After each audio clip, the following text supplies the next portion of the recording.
What's up, everybody? It's Friday night. The bar is open. Welcome to the official bar of skeptical pirates everywhere that never, ever run out of rum. Because we have a ton of shit. We got a cabinet full, and unless some other pirates, Donna, comes in and steals your rum, we got a lot. So, anyway, what's up, everyone? Tiffany, John, Bob, Diane. So far, we got people coming in. This is great. Good to see everyone. I hope you guys had a great week. I am glad mine is over, and I gotta read the comments. My eyes are so shot. The question now is, do you want to be Biddled or Vickers? Let's do this. Wow. You can have your choice. Gate, baby. You can get either one tonight because our special guest is one of the three tortured souls, Tim Vickers. But we're going to bring him on in a minute. I'm going to go through the rules. And let's see, where are they? Here they are. So rule number 1 for everyone that's watching us. You are welcome to ask us any kind of paranormal related questions, and we'll give you skeptical opinions, science opinions, our opinions, whatever opinion, because I usually have the rules just for me, not for the guest, but we'll try. And it goes right into rule number 2 is we don't know everything. So we might say, I don't know, and that's okay. That's all right. Really, it's okay. But we can also learn. We can look stuff up. I got screens on either side of me, and we can tap, look it up, and we can read it and go over some things and have some fun with that. Rule number 3 is the golden rule. Listen to Patrick Swayze. Be nice. I encourage debate, discussion, talk amongst yourselves. Have a great discussion or debate in the chat room. That's great. But do not get to be a dick, basically.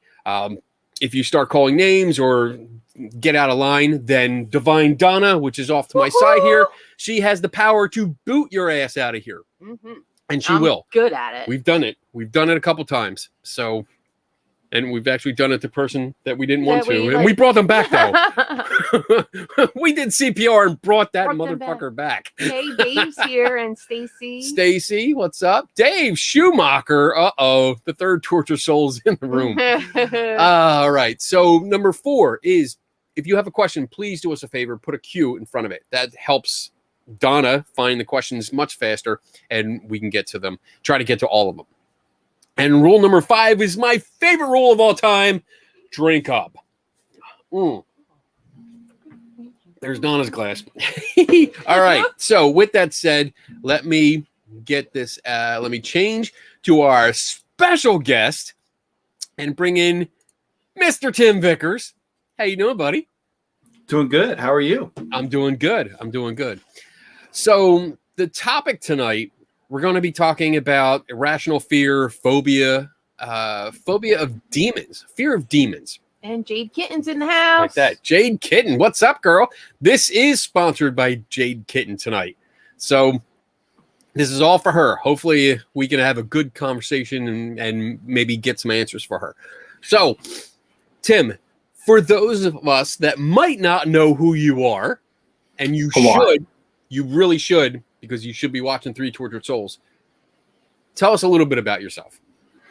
I am man, don't do that to me. I hate talking about myself. I love it. I can read your bio. I guess for reference for this, I graduated from university with a bachelor's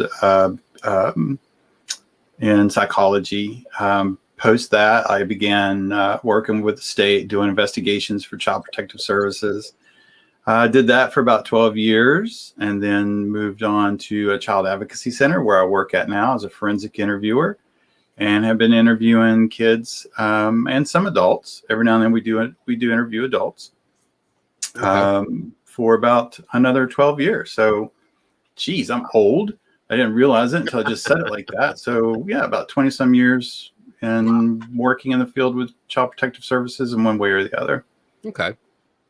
So let's talk about phobias, because I think what we're going to dive into tonight is mostly phobia. It is a phobia. So can you explain what is it? A phobia, as I understand it, and quickly looked it up before the show, So did I. is an unrational and overwhelming fear of something that you should not have, basically. That's a nutshell. Also, before we go too far, I don't want to misrepresent. I'm not a licensed therapist. I'm not a licensed psychiatrist or psychologist. My career has taken me down a path of probably something closer to social work or criminal investigation. So I don't do a whole lot of therapy. Actually, I just don't do therapy or counseling. Not professionally anyway, like that. But Right.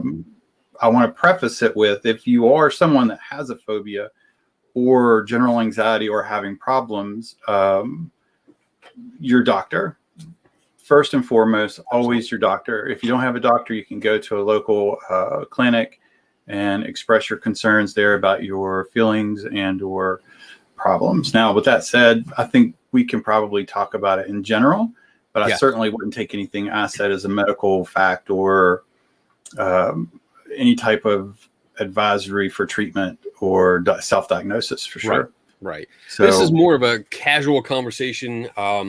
You have some kind of background in psychology, correct? Yep. Yeah. Yep. BS in psychology. Okay, so we can talk about it. We can, in general terms, and pretty much just shoot the shit when it comes to this topic, because I mean, we all have phobias. Everyone has some kind of fear. And as you said, there's the definition, like the definition I got here is a phobia is a type of anxiety disorder defined by a persistent and excessive fear of an object or situation. So the general topic that we're talking about is like fear of like evil creatures and demons and stuff like that. And it spawns from the idea of growing up in a religious household, having these beliefs put into you. And I can totally relate. I can totally relate to this. I grew up in a Catholic household. This Catholicism was hammered. It was hammered into me. Same. Yeah, beaten into us. And I don't know. We're doing skits now. But it was hammered into me, and I grew up with that kind of fear. Like I had the fear, and I think I mentioned it before, where it's like I prayed the rosary every night because I thought if I didn't, I'd get in trouble. You know, and that was my fear.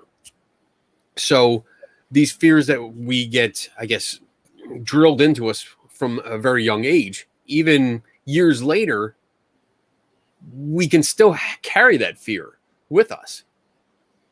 What do you think? Well, I think it sounds a lot like maybe something I should have thought about looking up was indoctrination, and what type of behavior and conditioning that becomes. I certainly am in a similar boat as you, growing up in an Italian household that was Catholic. So, oh yeah, me too. Yeah, we got the rosary and the wooden spoon. Yeah. The big spoon, and whatever else was close. Right. Yeah. So, it's I think along with indoctrination of being told, because when you're very young, John, when you're very young, I mean, I don't think it's out of line to say when you're very young and you're growing up and your first contacts are your parents, the people that you trust, the people that you have caretakers. They're responsible for your care. They're responsible for helping you grow, helping you emotionally and psychologically grow and bloom. So you have a tendency to just see them as an authority figure. And basically you have an idea of what they say is the truth, and you go with it. And when you have someone that expresses, and I in some of my reading to brush up on it, one of the ways that phobias are learned or developed is through observation and watching someone else that's had the same when you were very young. So you can be conditioned to have the same phobia and not even really in some circumstances remember being conditioned to have that phobia. You just don't know why you have that phobia, which makes me think a lot about fear of demons and stuff. I don't know. I'll just say, like, I can see if you grew up in a very religious household, very fundamentalist, very belief in demons, demonology. Well, maybe not demonology, but right. I can see where you get told and talked to a lot about evil beings, and when you look at the same people that are there taking care of you, you role model them, you model them, you parrot them, and then in a lot of times I think we all become them. But when you get older, you also take on not only their good attributes, but you take on their fears too, and you take on some of their bad. Right. Yeah. I mean, we can. You mentioned something about how you can be conditioned to a fear without even knowing it, without realizing it, and that, I think, that could be a bigger problem, because, I mean, if you're later in life and you're like, oh, you know what, I have this fear. Let's just say, we're talking about demons, but maybe like a better example would be spiders. People have fear of spiders. I mean, that's a real fear. But if you observe it, if you remember like your mom having this fear and always freaking out about it, and you kind of took on that fear, you were conditioned to that, and you're fearful of spiders simply because your mother was fearful of spiders. At least later in life, you can look back on that and say, oh, you know what? Maybe I'm being irrational because I'm just doing it because she was. And I think that might be easier to resolve than I have no idea why I'm afraid of these things. If you do it, I guess, from a young age, you're like, holy shit, I have no idea why I'm afraid of demons or ghosts, yet I have this fear, and my anxiety goes up, I get nervous, sweaty, and I freak out, have nightmares. That's interesting you said that about, I haven't thought about it in forever, but my mom was terrified of birds. And so the house that we grew up in, we had open chimneys. So in the fall when it started getting cold, we'd have birds that would go down into the chimney to kind of get warm with the heat that was coming up through it. And every now and then a bird would come through the chimney and into the house. And I can remember my mom just like literally like locking herself in the bedroom. And it was up to me, even as a very young kid, to get the bird out of the house. So I don't know if it was, I didn't develop a phobia like she did, because I had to deal with a thing that was scary to her. But right. Yeah, I can literally, I haven't thought about that in a long time, but she would flat out panic and like lock the door and leave me, a little kid, out there going, to go get it out. Go get it, Tim. Go take care of the, you got to get it out. And she would always be like, don't lie to me. Be like, Mom, it's gone. Yeah. So when we're talking about, the topic here, we're talking about demons, which, I mean, for all intents and purposes, I'm going to treat them exactly how I view them, as mythological creatures. I don't consider them a real thing. I don't consider them an entity, a physical entity, or even a spiritual entity. I think they are mythology. But that being said, in our kind of, I guess, growing up, our learning and being influenced by parents and family, demons were taught to be a real thing, like a real thing. And having a irrational / not really irrational fear of such a thing, I can also relate to. I can understand, because you're talking about this evil creature that, and I'm going to go with some general ideas about what demons are, that these are ugly creatures, that they're horrible looking, that they're scary looking. They come in your dreams. They can possess your body, and you're still in there, but you can't do anything. And you can just watch as this creature just does whatever it wants with your body, and, do horrible things to you. So I can understand, especially from a young age, being a child, that's scary shit. That is very scary shit. Very, very scary shit. And even drink up. Uh, but even getting into like when you start growing up, later years, your teenage, your 20s, 30s, and you look back and maybe you share like my train of thought where they're not real. I have no belief at all that demons are a real entity.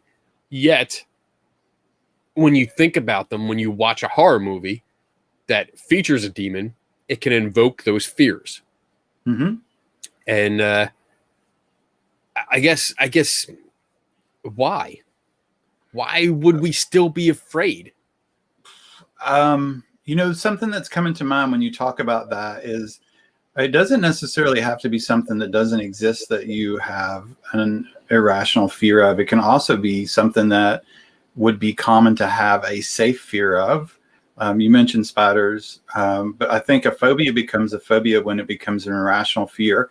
And as I understand it, a phobia can become a phobia, or you need to seek medical treatment along the times of when the fear or the phobia interferes with your normal daily functioning.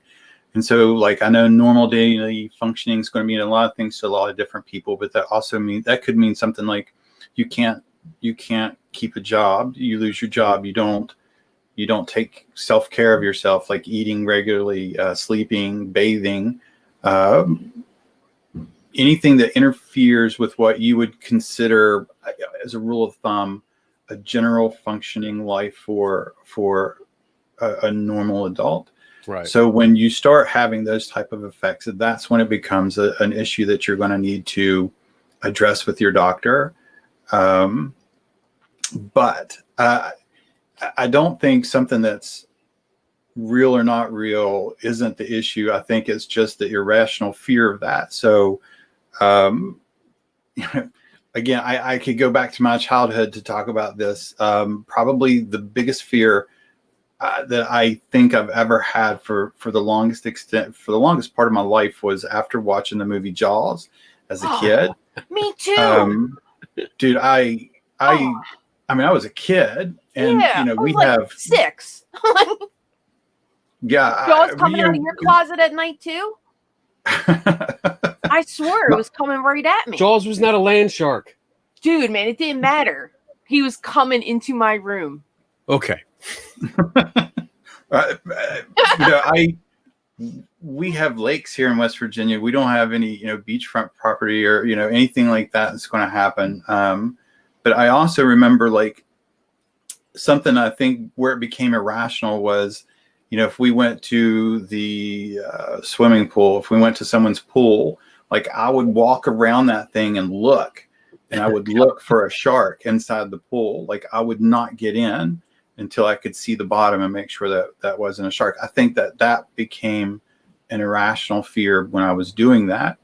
It didn't keep me from swimming though.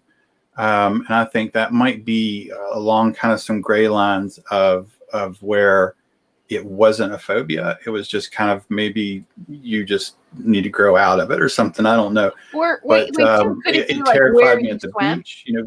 We have kinfolk we have relatives. Sorry, that's West Virginia. We have relatives that live in Wilmington, and we would love to go there. Terrified to go into the water because of Jaws, but eventually I would make my way into the water, not far, but I'd still make my way into the water. So I think, a healthy fear of while you're in the water, especially the ocean, of maybe your surroundings, not only of sharks, but riptides and different things that sting you and bite you. That's okay. But for it to become a fear where it would keep you from taking a bath because you were afraid that something would be in the water with you and you wouldn't bathe anymore. And maybe you would start to become, maybe you wouldn't even turn on your sink. You couldn't do anything with water. You would start to have a fear of water. I think that's where it becomes a problem. I think I can say confidently that is a problem. And that would be a moment that you would want to seek a doctor. So I just kind of think that while I don't think demons are real either, I just don't. I don't think, maybe at least in my perspective, and again, like I'm not trained in this so much, But I think it's not so much if it's real or not. It's the level, it's the bar that you cross when you become when you start having an irrational fear of it. So this question kind of gets into the real versus not real, and I want to say first, I don't know how to put it. I'm concerned that you're berating yourself over something like this. I mean, fear is real. Fear is a real thing, and whether it's a fear of something that's really exists or is non-existent, it's still a fear, and to you, it's a very real thing. It's just like when people have paranormal experiences, whether it's real or not, they had an experience. They had some kind of experience, and we have to look at it. So I think when you talk about something that exists, like we're given examples of things that exist, like sharks and spiders. But if something that doesn't exist, like demons, it's still something that you were brought up to believe was real. So I think there's that inherent idea, that belief in your head that this could be real. And what if? It goes in the what if. And by the way, if you haven't seen Marvel What If series, oh man, you got to watch it. It's awesome. Anyway, sorry, sidebar there. But the what if thing, because I've experienced that too. When, like I mentioned about saying the rosary every night, it started thinking in my head, like, what if I don't? You know, if I don't do it, this is going to happen. Like nothing was going to happen. Nothing did happen. But I still had that fear that something would happen, that I was going to get punished, that somehow the fire and brimstone was going to rain down in my tiny little bedroom and smite me because I didn't do the rosary. So I guess my first response to this question is that you're not letting yourself down. You have this fear, and I think this is the first step. You're talking about it. You're getting it out there and looking for help. And although we can't give you like medical advice, we can start talking about this, and maybe this is your first step in saying, well, maybe I can go talk to somebody. Maybe I can go talk to a professional and start getting my fears out there. And I mean, it doesn't mean you're crazy. It doesn't mean that at all. It means maybe you do need to talk to somebody, and this is your first step of reaching out. And yeah, maybe we can help you. I don't know. Does that sound right, Tim? Does that sound like okay? Yeah, it sounds good. I'm shooting. Yeah, that's fine. And to be fair, like I want to kind of flip this. It's going to be kind of weird, but because I hope this isn't going to be bad, but we're expressing our beliefs about demons not being real. So that's just our belief. Whether they're real or not, if you're having an exceptional fear of demons, then you are having a fear of it is real. It is real to you. Your body is experiencing it. You are having physical, psychological, and emotional responses to a fear, and that is real. That is very real. I would say at any moment that you begin to think it is, maybe it doesn't exactly change your life or alter your normal daily functioning, but it still consumes your thoughts. If it still consumes your thoughts, I mean, at any point, reach out to a doctor. Go to your doctor and just let them know. Reach out to a counselor. I would rather a person reach out to a medical or a professional or a counselor or a professional counselor. I'd rather them reach out and it would be an overreach than someone would never reach out and underreach for help. Right. So I would tell anybody, if you're going to make an error on what to do, I would rather you err doing too much for yourself and your safety and you're healthy than you do too little. And that's a whole other thing, because that also gets into something. So just do too much within reason. Yeah. Yeah. But if it's something that's bothering you, if it's something that's causing you problem or anxiety, I absolutely would. I would absolutely reach out. And I mean, there's treatments for it. There's treatments for general anxiety. There's treatments for aggressive anxiety, and medical and non-medical. So, I mean, you could go either way. I would listen to a doc, but if you prefer to try to work your way through with talking with somebody about what you feel, then absolutely go with that. I mean, there are ways. There are ways to do it without medicine, but I would never rule out medicine. But I know people have different feelings about taking medication. I would always recommend, if you run into a professional that you don't agree with on medication, then you get a second opinion. Right. But I wouldn't rule out medication always. And I want to bring up that there is a demonophobia. Am I saying that right? Demonophobia. Yeah. There's a real phobia. Fear of demons. And it's defined as an abnormal and persistent fear of evil supernatural beings in persons who believe such beings exist and roam freely to cause harm.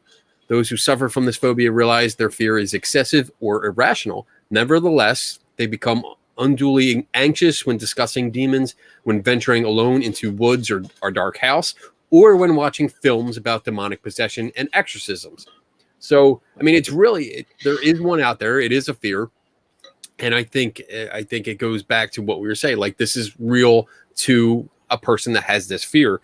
And with phobias, I know, well, from what I've read, when it affects your quality of life, it's a real problem. It's a real phobia that you really need professional help with. But I don't think it has to affect like and again, this is just my opinion. I think excessive cases are when like you were mentioning. Oh my God. Mentioning. There you go. I haven't had that much to drink yet. I know. Drink more, Kenny. Mentioning about water and fear of sharks, and like somebody might being afraid to take a bath because that fear grows.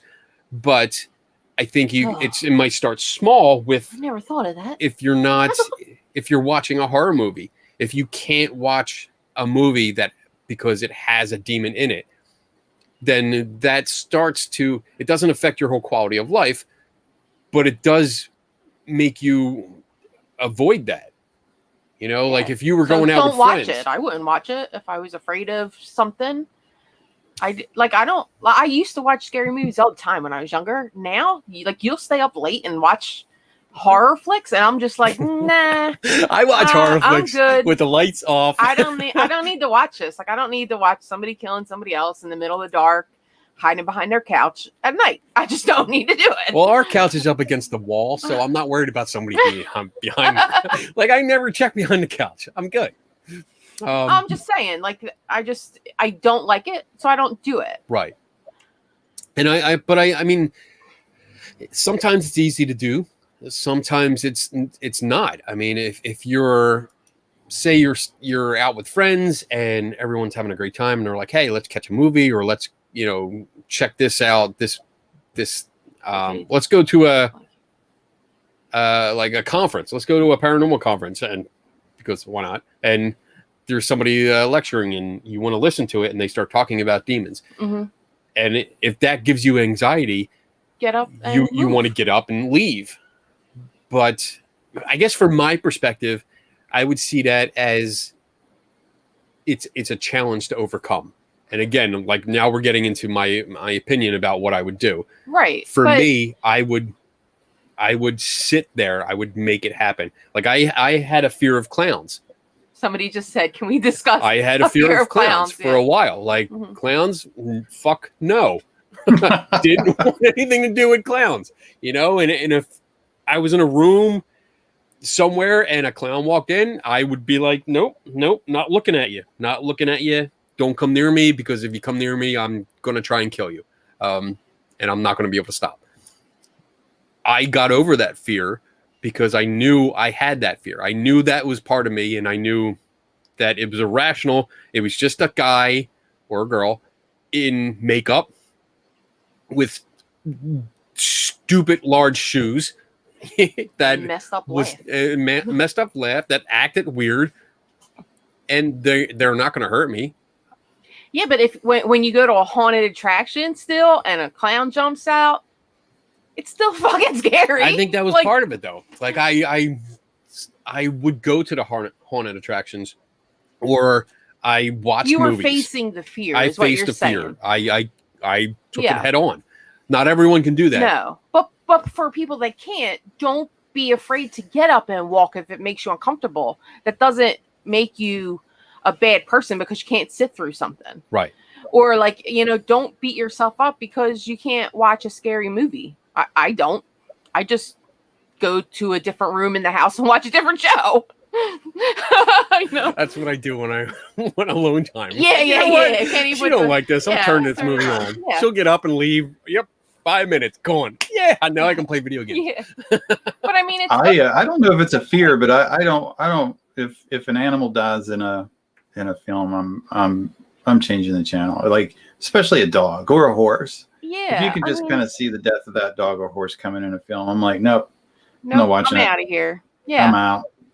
Mm-hmm. And there's nothing wrong with that. Like people just don't beat yourself up because you have that fear, or because you don't like that feeling. Don't, beat yourself up over it. I think just accept the fact that you have that fear.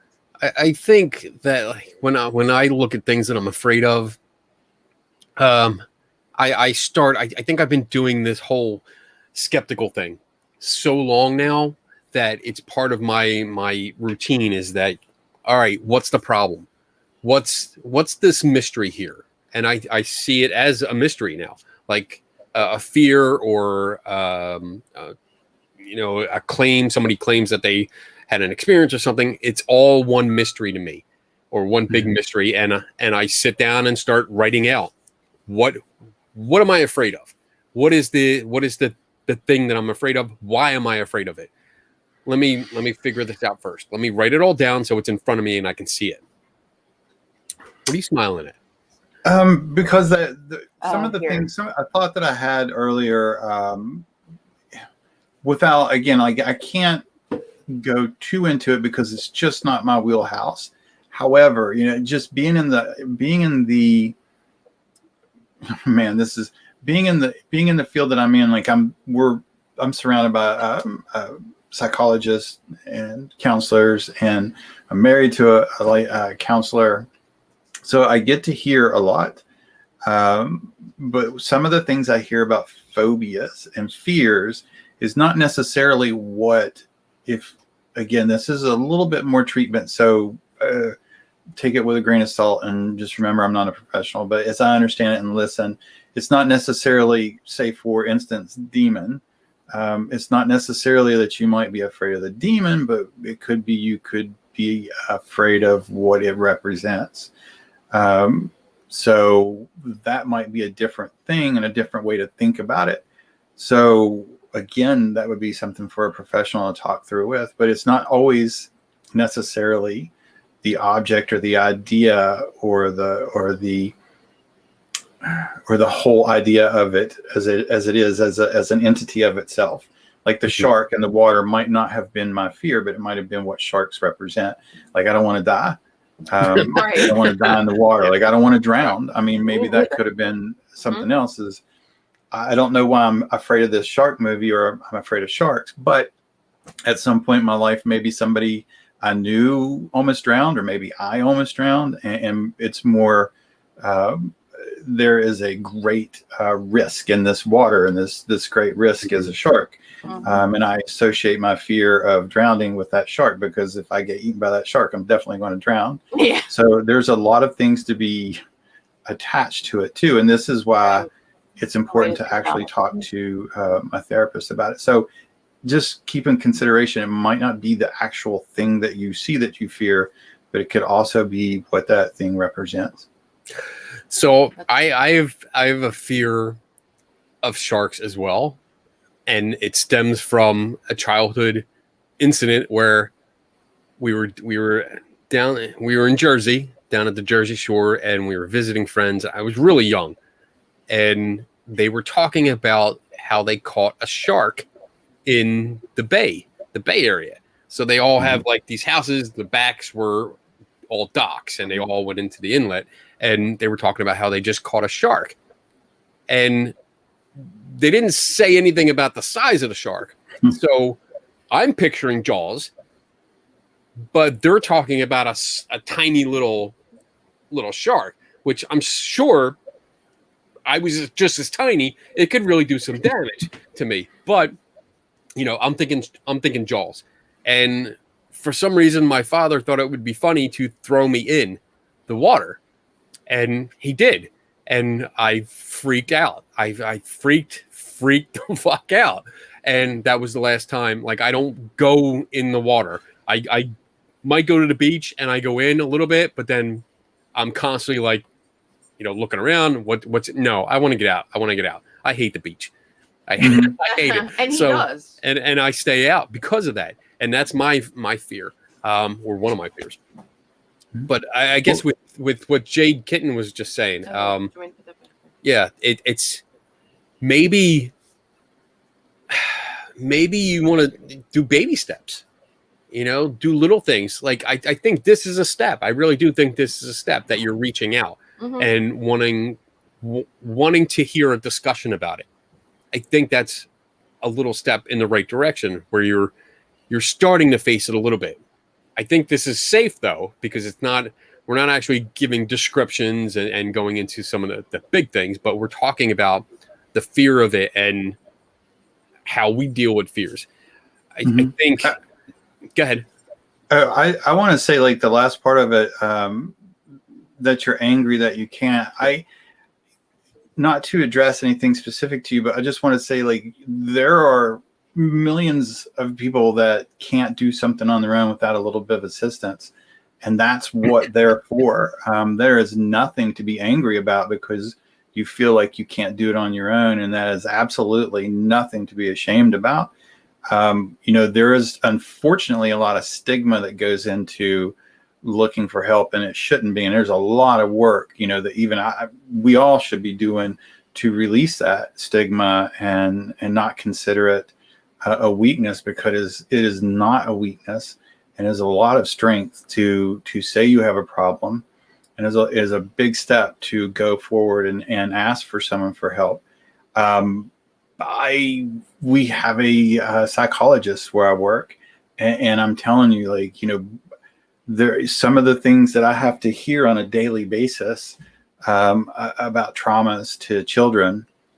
Like, I can't do that on my own. Like, I can't eat all those sins by myself. Like, I go, like, she's there. So, and if I'm having a particularly tough time dealing with what happened to someone, like, she's there for all of us, but she's there. And I kind of like vomit it at her, and she helps me kind of like reframe things and think about things that I can do for my self-care. We have law enforcement officers that stop by our CAC and talk to her in private when they have something traumatic, or if they go through a death or something not good.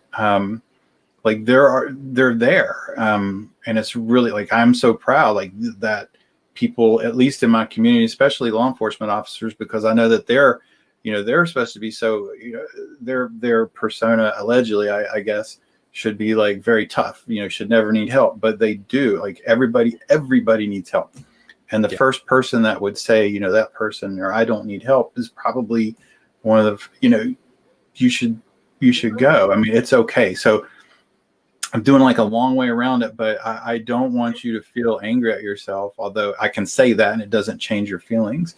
But I want you to at least know that someone is out here with you.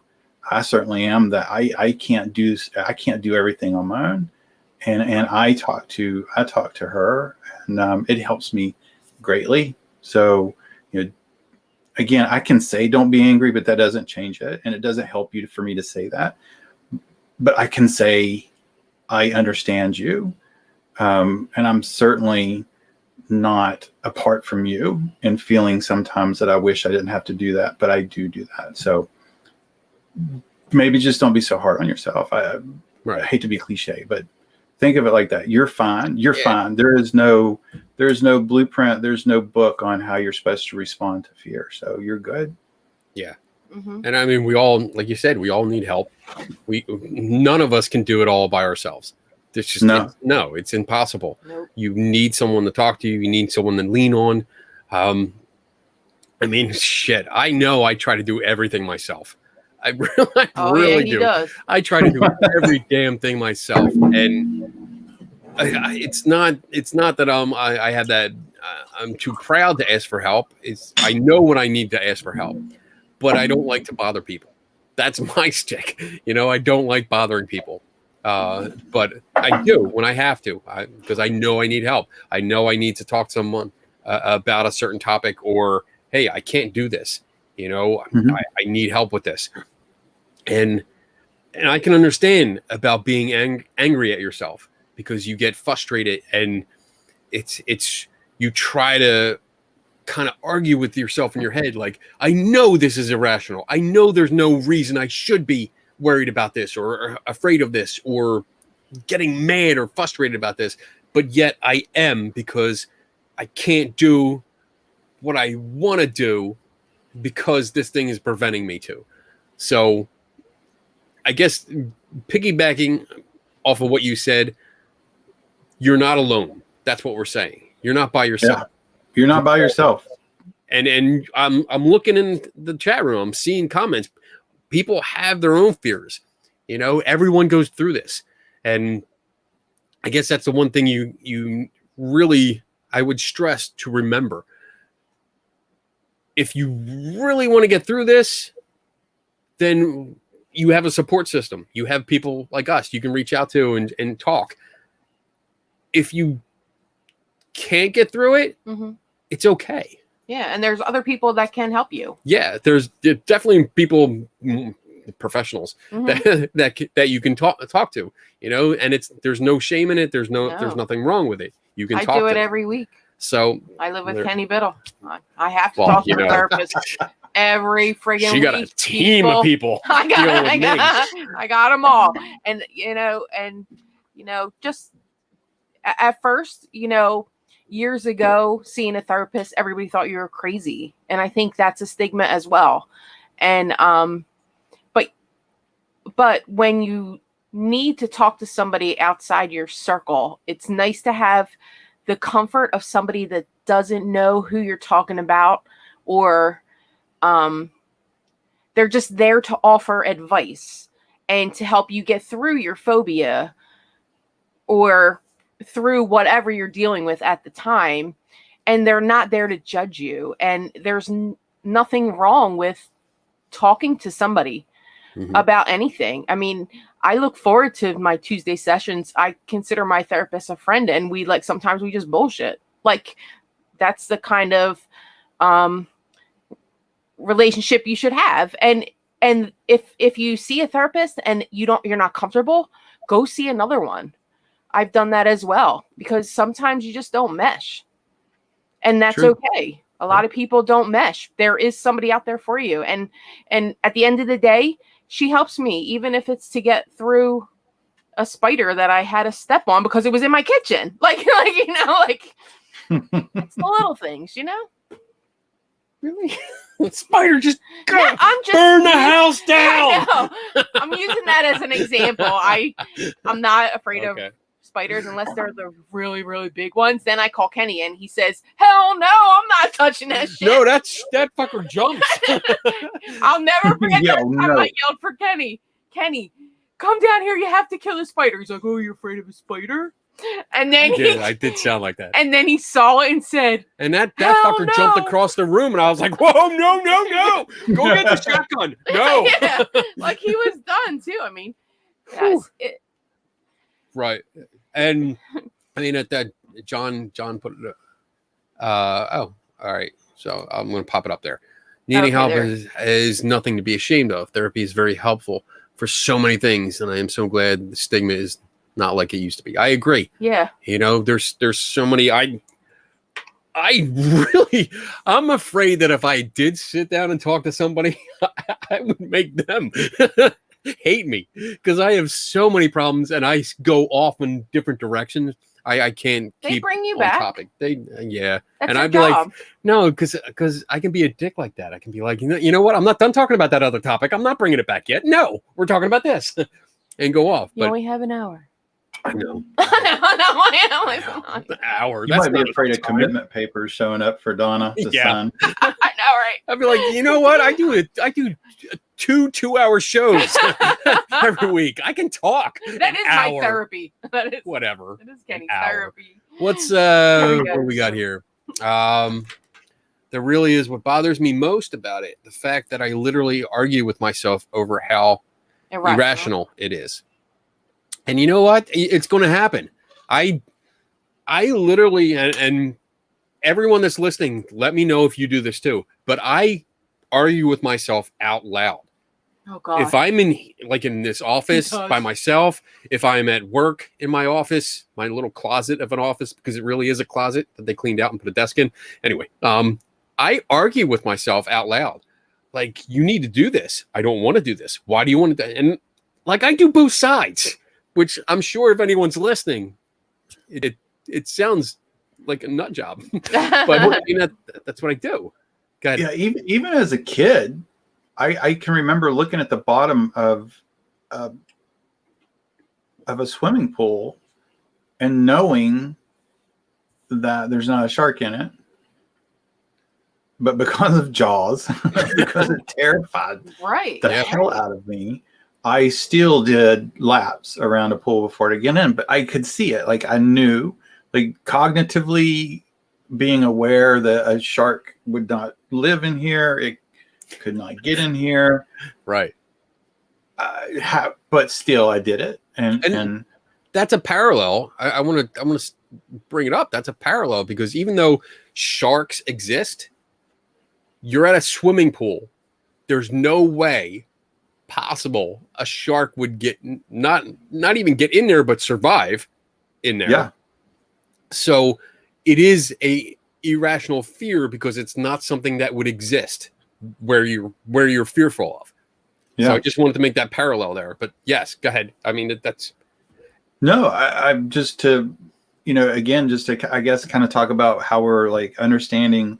Even when I was young, like I understood, like I got it. Like I got like a shark's not going to live in a pool, but damn, there I am circling it. And I mean, like if we went to like the park pool, which is like the Olympic, no.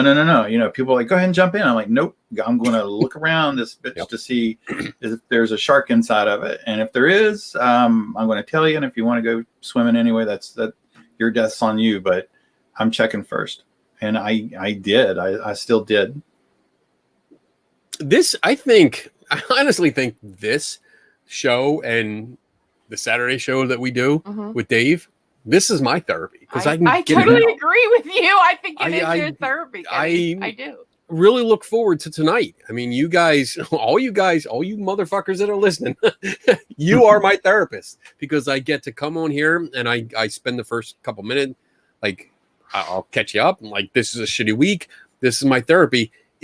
As in, I get to talk to you guys. I get to offer my opinions, and I guess trying to help you guys is what makes me feel better about everything else about my life. I mean, of course, and my lovely wife over here, who I spend adventures with. Brownie points. But this is definitely because I can get it out. I can say what I want, and I'm not making up bullshit, so I get it out there. But this is my therapy. Let's see. This was my fear of heights. Bob, this is stupid. You are not going to fall from the top floor of that building if you are inside. But then my brain thinks I am being sucked towards the window, and then I will fall out of a sealed window. I hate that. And yeah, I mean, it's an irrational fear, but you start thinking about it, and it becomes a little fear, and you start worrying about it. I mean, I get it. I get it. I overthink a lot of things where I start thinking, oh, well, if we hike up that mountain, look at that ledge.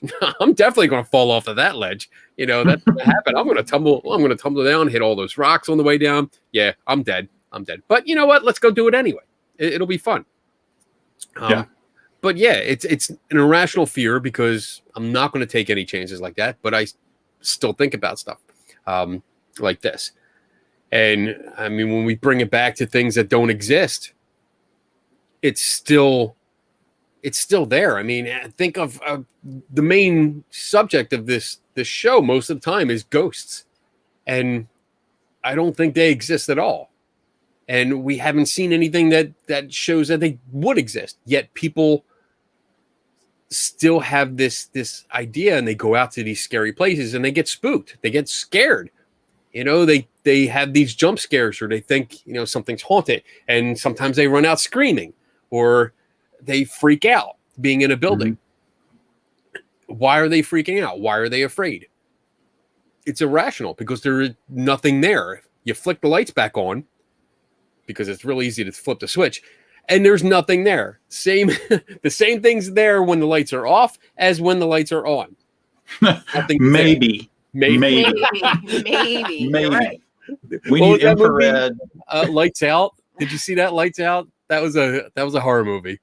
Yep. Every time the light turned out, you would see the evil creature thing, and then turn the light off, and it would just disappear, but it would get closer. Ooh. It's a good movie. It's a pretty good movie. So. It was based on a short. It was a short film. I think somebody did as like a project, just a little project, and they turned it into a feature film. Did that have a scene in it where a lady was holding a lantern and there were things just outside of the lantern's light telling her to turn it off? No, I don't know where. I don't know what movie that is, but that was one of the creepiest things I've ever seen. I loved it so much. I still remember that scene. I was like, whatever you do, lady, do not turn off that lantern. Do not believe them. Do not turn it off. Turn around and exit very quickly. I think part of the reason relates to the fact that due to being disabled, I literally cannot physically defend myself, let alone against a supernatural force. Well, I mean, my first response to that is I'm pretty confident you won't have to defend yourself because it's not there. It doesn't exist. But I can understand how that can increase a fear. Or if you had this idea already and it's been a fear that you've had for a long time, and now you're restricted on what you can do to save yourself. And I don't know what the restrictions are, and you don't have to go into detail here. But if you can't get away quick enough, if you cannot fight something off, I can see how invoking the idea of this weird, evil creature, you can't even run away. It intensifies it. Yes, it amplifies it, makes it even worse because now you're like, I'm fucked.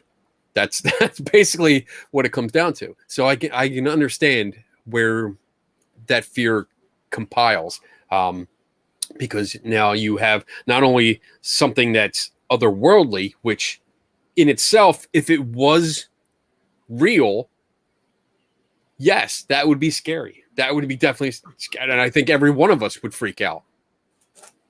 But when you're talking about that freak out happening, if you don't have the ability to fight off or run away, if you don't have that fight or flight ability, then that fear becomes much more intensified. So I get it. What do you think, Tim? I without a doubt, probably every horror dream nightmare I've ever had has something to do with me not being able to escape the situation. Either not being able to run fast enough to escape it. I've had dreams where, I would physically fight, but it seemed like my punches were in like slow motion, or when I would hit them, they'd just be like, whoa, yeah, that's it. You're going to die. And like, there was nothing I could do, whether it be a person or a creature. That fear of having an idea of maybe not having power or control over what's going to happen to me in my dreams is probably, I would say probably my most scary dreams, without a doubt. Mm-hmm. Yeah. I mean, I'm thinking, I'm just thinking out loud here, and maybe, and this is thinking outside the box, and feel free to tell me to shut up or laugh at me if you want to, but I'm thinking like, if there's an irrational fear, so I'm definitely labeling this as an irrational fear, because I think we all agree, including JadeKitten, that we know demons don't exist, but there's still that fear there. Why not try to fight it with other irrational beliefs? I would say watch Supernatural. Oh my God. With Sam and Dean, like, what do?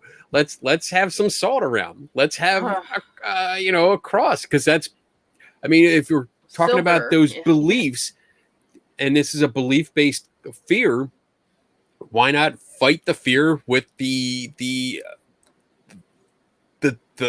items or objects or icons that are associated with that fear? I don't know if that's still irrational or not, but I mean, again, I'm just throwing it out there. Like, why not have just a thing of salt near you? And I'm not making fun. I hope that's not coming across as making fun or anything like that. I'm being serious. I don't think that was making fun of all. I mean, my idea when it comes to therapy is, if it works, it works, and Mm-hmm. that's all that it is. And I would suggest doing that and talking to your doctor at the same time. Yeah. Right. Yeah. It's, again, like, there's no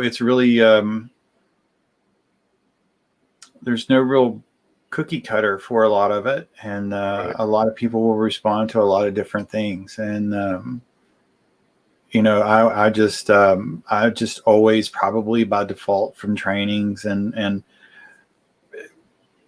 just ideas, default to, whatever you wish to try. And I'm not saying, I mean, for probably a lot of people that would help. I would say, do it, but keep in contact with your doctor as well. Right. Yeah. Yeah, absolutely. Well, yeah. I mean, it's just like a lot of people will carry crosses with them or carry stones in their pocket. A lot of people believe Totems. Or like the gemstones I'm talking about.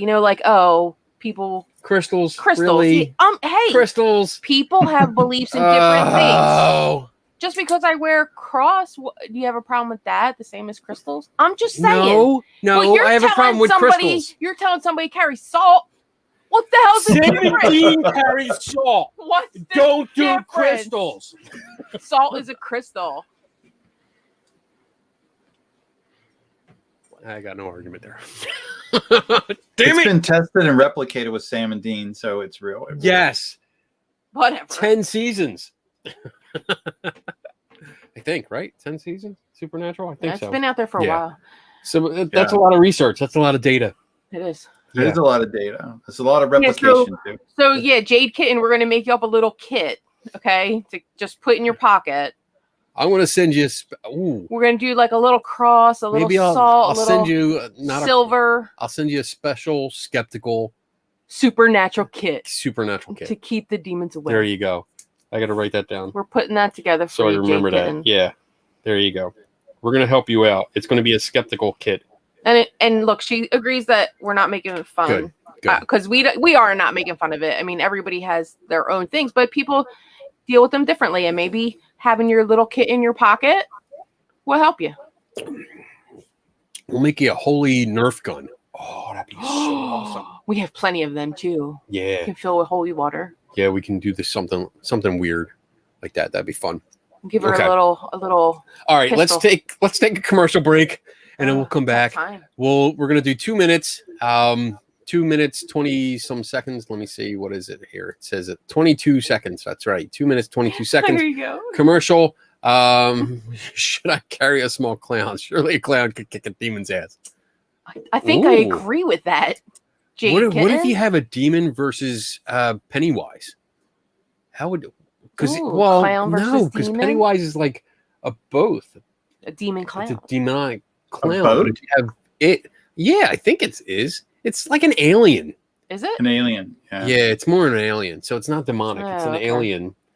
So it's an alien versus a demon. That'd be cool. That'd be a celebrity death match. I want to see that.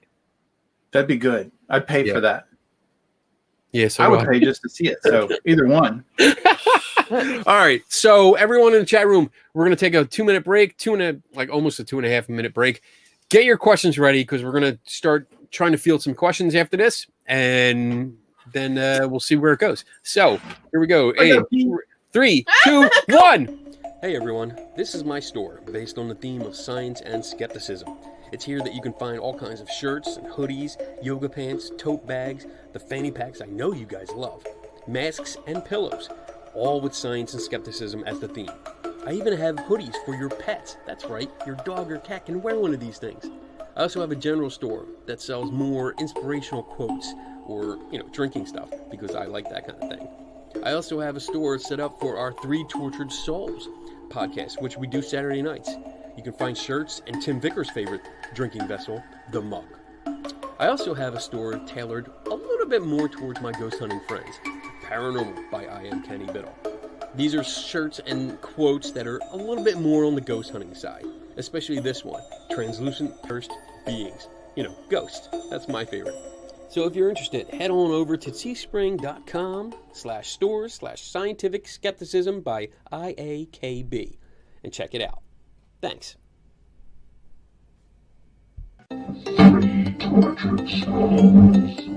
Are you tortured by what you see and hear about the paranormal field?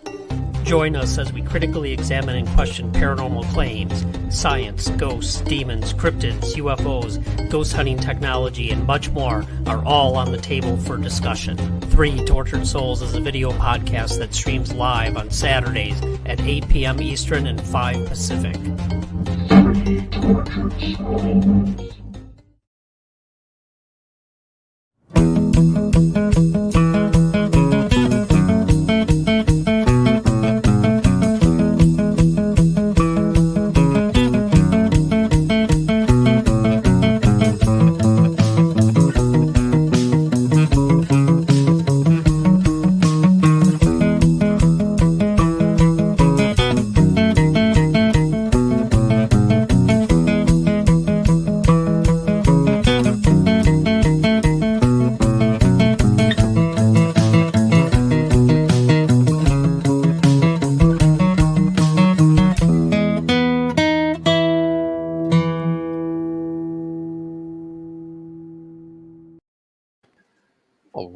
We are back.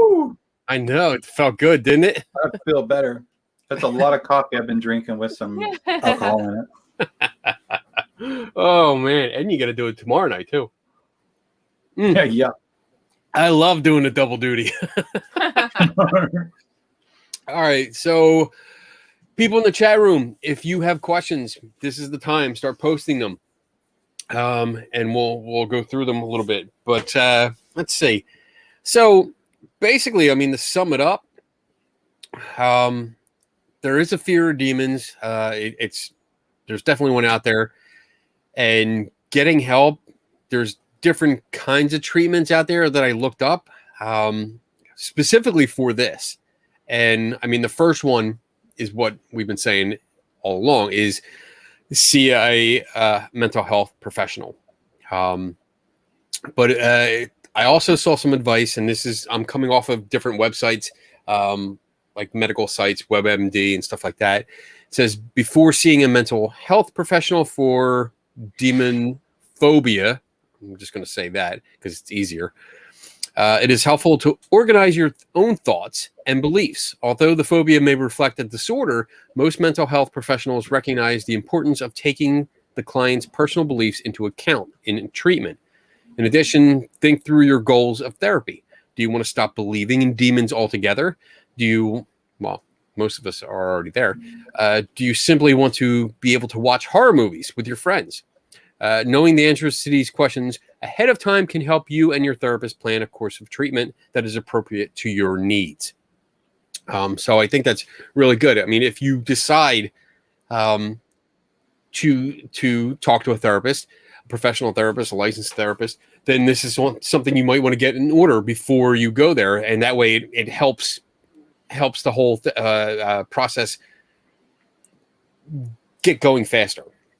So you have your ideas organized, you have your beliefs or no beliefs, and maybe write out exactly what you're afraid of and why. Why do you think you're afraid of it? And then bring it to the therapist and say, look, this is what I'm dealing with. Let's talk. And I think that would be your best course. You know, one of the things I remember and found when I was looking for some information about phobias was I remember in school learning about exposure therapy.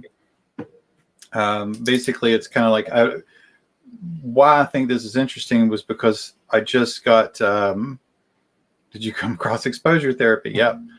I remember that. And one of the things I think that's pretty cool about that is just today I got an Oculus 2. So that is a VR machine. But I can remember it was a long time ago when I was in school. But, you know, they talked about exposure. So something like they would say basically what it is a gradual escalation of introduction into the thing that you're afraid of. So I remember learning about they use the spiders, arachnophobia. So, you know, they would do some calming techniques on the patient and they would just have them imagine a spider. That's it. That's all. That's, you know, work from there. And then they would do something like they would have them imagine a spider in the room with them, then a spider next to them, then a spider on their hand. I'm already out. Fuck it. Nope. But then they would go so far as they would start doing things like they would bring in books of different types of spiders, pictures, and they would just have the book in the room. That's all, and they would just let them know that book is full. So that was very gradual. And one of the things I think about when I think about VR, since I've learned about VR, is therapeutic techniques with it. And I've just always kind of thought about if VR could be used in a therapeutic setting for something just like this. So exposure therapy is pretty cool. It's gradual, and it's one of the ways that people can deal with phobias. Right. I could imagine surely VR would be really cool for someone that was afraid of heights or flying. You know, at some point, being suspended thousands of feet of the air, hopefully at the end of your therapy, and being kind of cool with it. You know, you could work your way up to being Superman, really. Oh, or woman. I'm liking that. So let's see. This is from the American Psychological Association. Exposure therapy is a psychological treatment that was developed to help people confront their fears. When people are fearful of something, they tend to avoid the feared object, activities, or situations. Although this avoidance might help reduce feelings of fear in the short term, over the long term, it can make the fear become even worse.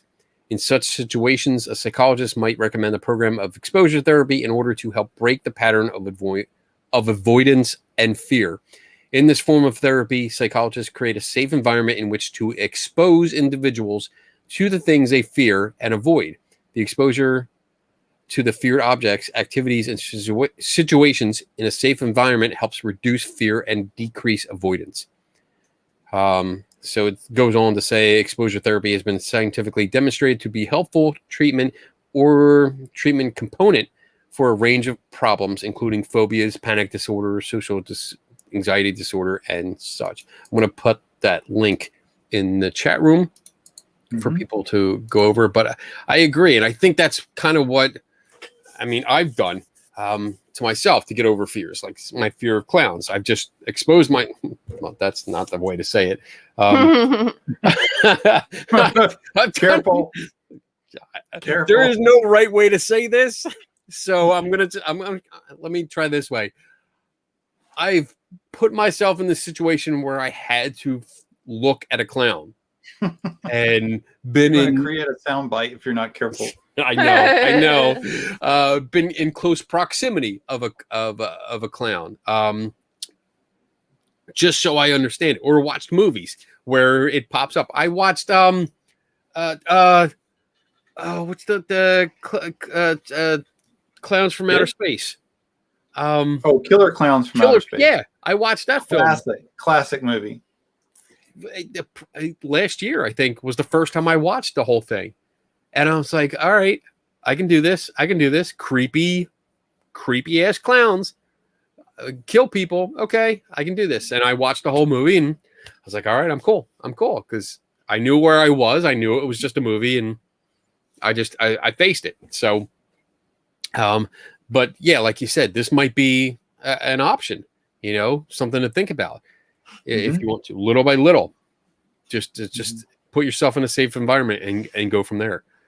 So I'm laughing because this Tiffany heard a comment about danger noodles. She's talking about snakes. Okay. I've never heard them called danger noodles before. Nope ropes. You would be surprised living in the country this time of year. We still like to leave our doors open, and as the temperature drops and starts dropping pretty quickly to a cool, snakes will make their way in through our door. And we just kind of have to get them and throw them back out the door. So we kind of got used to nope ropes, and as long as they don't rattle, we're good to go. Yeah. We actually like black snakes. Black snakes are very good. If we see a black snake in our yard or more than one, we consider ourselves very lucky. They're very good to have. They keep off other snakes, so that poisonous snakes. And if you got rodents in your yard or rodents in your house, if you have rodents in your house, they will come in your house searching for the food source as well. So, we don't welcome them in our house. Don't get me wrong, but we'll relocate them for sure.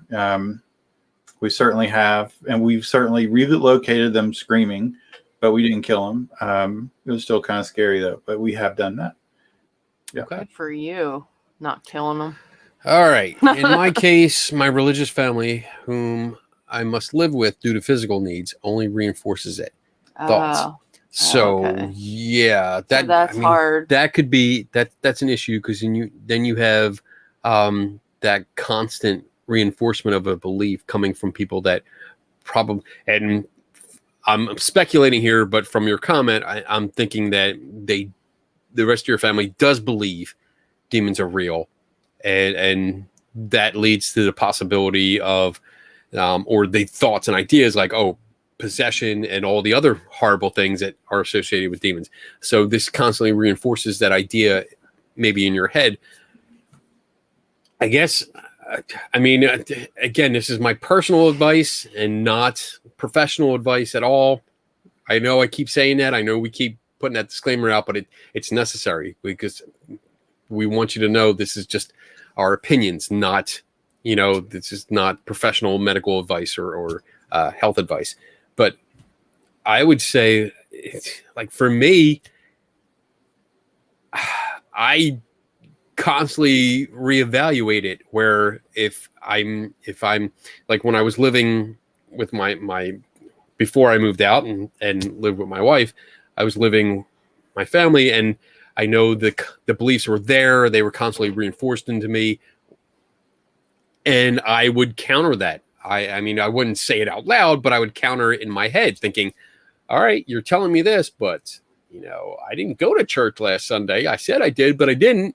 And nothing happened. Didn't get struck by lightning, not burning in hell. There's no brimstone. I'm fine. So I guess I rationalize it in my head. I think it through in my head, and it becomes more of a conditioned response, a self-conditioned response, because I'm conditioning myself against what they are trying to reinforce. Wow. Does that make sense? Yeah. Okay. I'm having, it's pretty much an internal battle where they are trying to reinforce a belief, but I'm fighting it in my head, rationalizing it and coming to my own conclusion, and therefore trumping what they're telling me. So I win. That's what it comes down to. I win. Seriously, my mom wouldn't come in my apartment because I have a Ouija board out, and she says it's a gateway to possession. Oh my goodness. That's a good way to keep your mom out. That's a good way to. That's like a totem. Yeah. That's a do not come in here totem. No. Yeah. And you know what? I like that's a funny thing because my mom is still very religious, and I would think I would get the same reaction. Yet, because we have a Ouija board over the front door. We have carpet. The doormat coming in the front door is a Ouija board. The rug in our bedroom is a Ouija board. I have Ouija boards all over this place. I know, all over the house. and she's still. I have a Ouija board blanket at work. Oh my God, yeah, and she still comes out. So. I mean, I don't know. We've never actually sat down and talked about it. Like, hey, aren't you freaked out about it? I'm curious. it really never came up. But I mean, it's okay to live with somebody and have difference of opinion as well. And right. And if it's a constant battle, like if you bring it up and you're talking about it a lot, and it's a battle, go back and forth. Next time it comes up, just refuse to talk about it. You know, I mean, it's okay for them to see it one way and you to see it another, but you know, just because they're, I guess, trying to force it on you doesn't mean you have to accept it. Or I guess it depends on how you view it. Because, again, and I don't want to get... If we get too personal, just put in the chat room, like, you know, it's time to back off or, you know, tell us to change the subject. But it kind of sounds like because you're living with them and you're dependent on them, maybe you don't want to rock the boat. Yeah, exactly. Rock the boat, because if they have different beliefs and they're kind of, that's the way things are. And if you counter it or say something different, it might cause tension, unwanted tension in the house. Maybe just internalize the debate that we were talking about. Like, I rationalize stuff, but I never really said things out loud. Like when I was living with my parents, I didn't really say out loud, like, nope, didn't go to church, don't believe in God, don't believe in anything. Never, no. Holy never said shit. it. No. You would never see the light of day again. Nope. I'd be knocked out faster than and faster you'd have than light. To go to church every day with her. Yes. So I knew the consequences. I would be like in one of the videos of a kid getting an exorcism if I said that. That's exactly what it would. Mm-hmm. That's exactly probably what would have happened to me. Yeah, I'm sure there would have been consequences that I didn't want to deal with. So, oh, that's good. Okay, it's not possible to get too personal. Good. But I would maybe go that route. Like, just internalize it and ignore it. Don't engage in conversation if it comes up. If there's an uncomfortable conversation going on where I know I have an opposing view, but it's going to rock the boat, I'm going to be that guy. If I speak up, I usually just sit and, you know, go in your head somewhere. I pretty much do that. I go somewhere else. I can tell when I'm talking when Kenny goes somewhere else. He doesn't lie. He thinks I don't see it, but I do. I'm somewhere else. I'm writing articles in my head like, yep, gonna remember this later. Exactly. Gotta do that. And I'm like, and all I hear, I see the mouth moving, but I'm not paying attention. Like, okay, just nod my head. Maybe that's what you need to do in that kind of situation. All right. Questions? Or you got anything to add? No.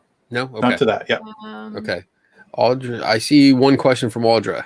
If a phobia is an irrational fear that you have at all times, is there a specific name for momentary irrational fear? Jump scare? I don't know. No, I don't know. I mean, momentary irrational fear. Just like, is that just spooked? Because, like a clown jumped out and you got frightened? I don't know. Yeah, I mean, yeah. Like, are you going with a jump scare kind of thing, or maybe you caught something out of the corner of your eye and you kind of like froze? You got that fear, frozen with fear kind of thing. Go ahead. Yeah, I maybe could have a example to this for a momentary irrational fear. When our daughter was born, I had this terrible habit of just waking up. I had to go see if she was breathing. Like, it was just absolutely, I would poke her and make sure she moved and kicked around. But I don't think that that was a phobia. I don't think. But I think that's I something grew out of it. But sometimes I would wake up tense and just go, and I would go, and I had to see. So I don't know if that's a phobia or not, really, but I think that's something that all parents go through. Mm-hmm. I remember. Well, I mean, I was well aware of SIDS, and that scared the shit out of me. Oh yeah, there you go. I mean, I sudden infant death syndrome scared me so much, and I remember like every night when Connor was a little baby, like every night I would get up and just do the same thing, go over, do the whole thing, like looking, staring at the chest, get real close, listen. Okay, all right, breathing, poke. Okay, yeah, poke. Okay, all right, good. You know, but I mean, I made my dogs bark. Ooh, You poked them. I poked the dog. But yeah, I mean, I get it. Yeah, that's a scary thing when you have a kid. The Bible says we can't be tempted or negatively impacted beyond what we bear. So by their own scripture, you can prove that you are protected and use that as your own mantra that you are strong. I guess, yeah, I mean, I guess you're right. Using the similar quote unquote logic, if you, by that logic, if you are never given more than you can handle, then you should know that you can handle it. Yeah, that's yeah.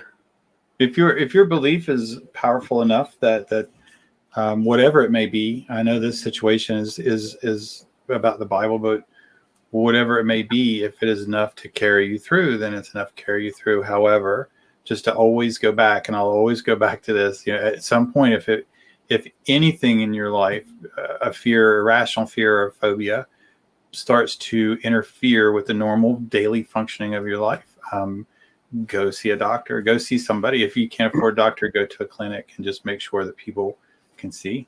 Okay. So Audra has a clarification for us. No, like I'm usually fine down in the woods in the dark, but every so often when I go down the woods in the dark, I get freaked out. And I think that's going to be everybody. I think that's, yeah, I think that's anyone that would do it. I mean, I don't think I could walk through the dark woods at night and not feel a little freaked out, at least at one point. Because it's, I think it's probably just a natural response to unknown, a natural response to the dark. I think that would be like an evolutionary fear. Yeah.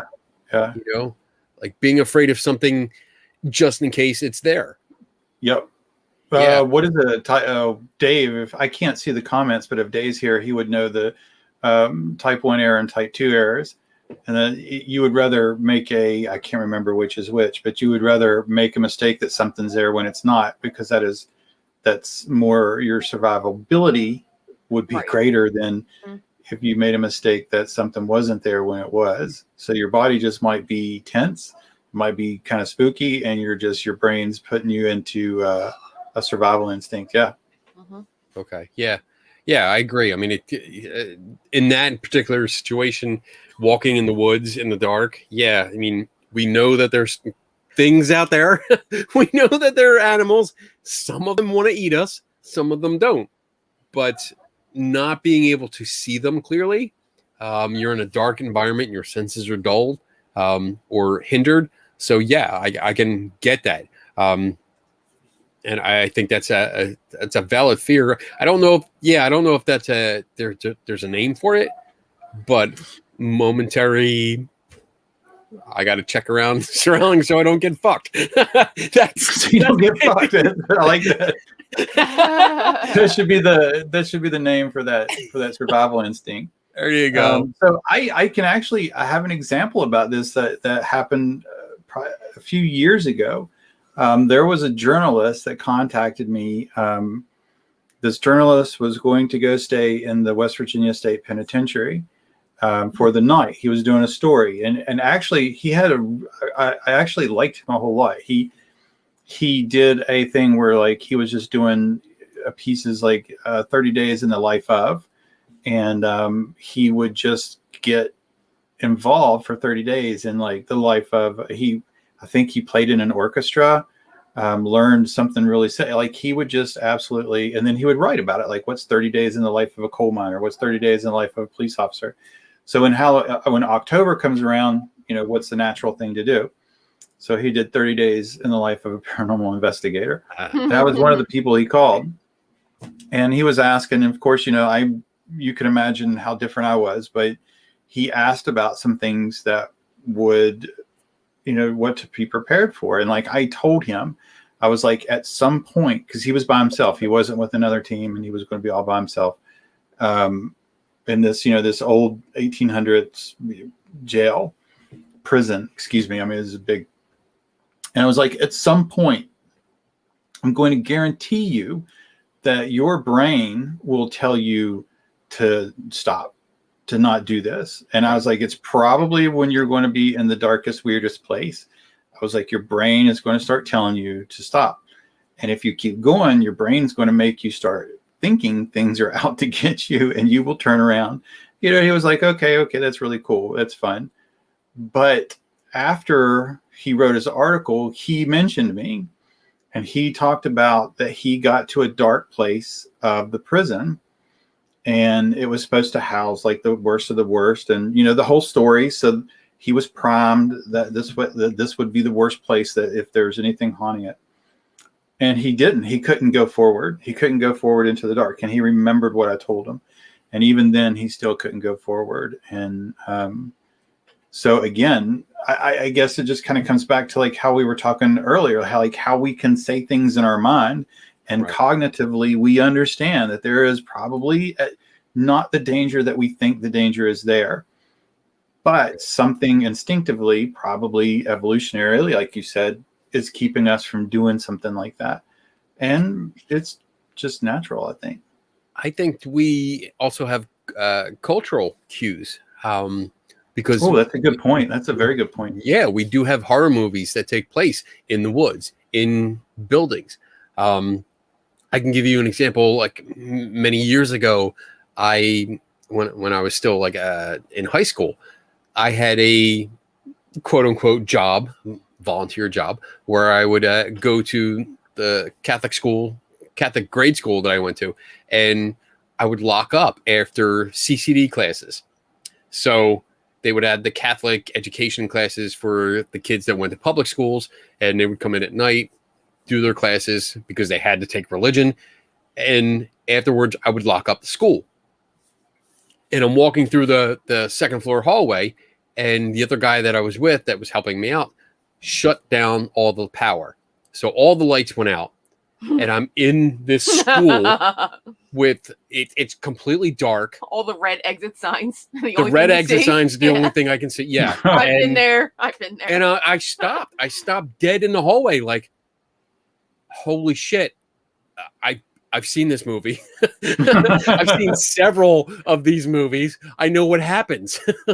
And yep. I was scared. I was frozen for a second, where it was irrational.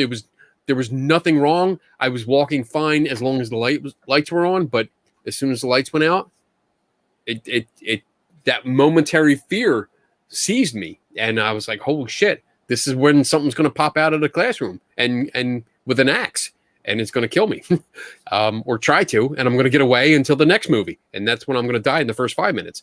Because that's the way sequels work.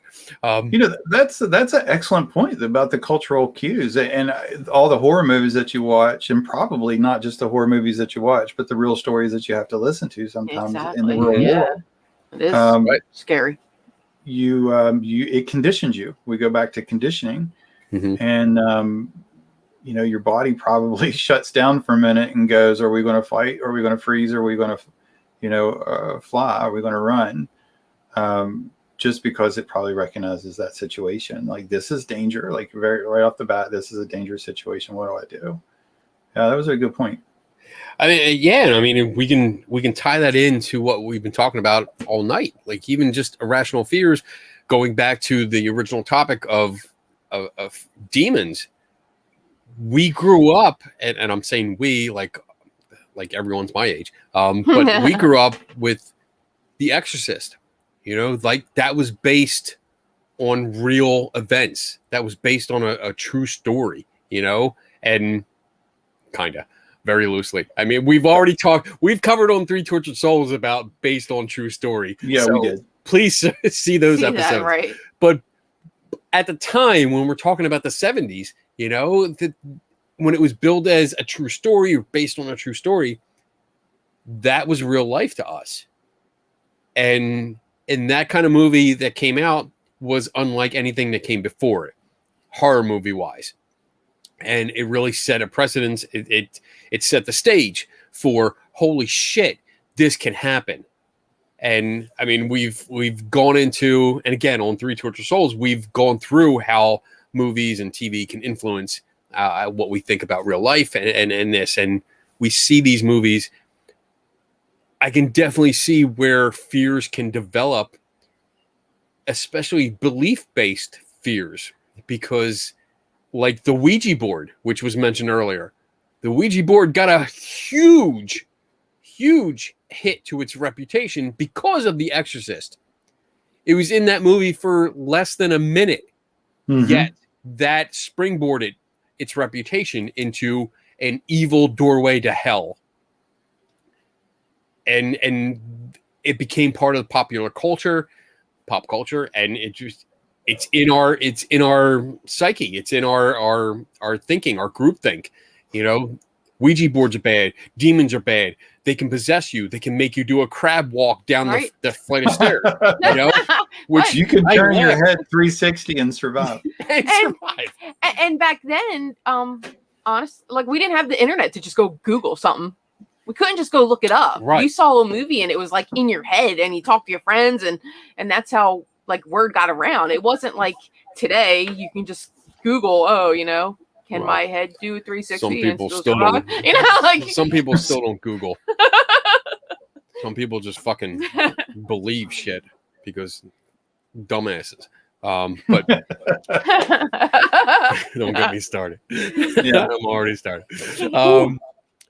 But yeah, I mean that's the cultural cues I think are really important too, because when you grow up with that, and Donna, you brought up a good point. There was no Google. We could not look something up instantly on our phones. It was, you saw it in a movie theater, you heard your friends talk about it for months and months.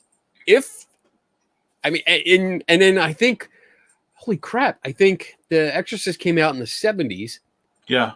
I think VCRs weren't available commercially until the 80s. Late 80s.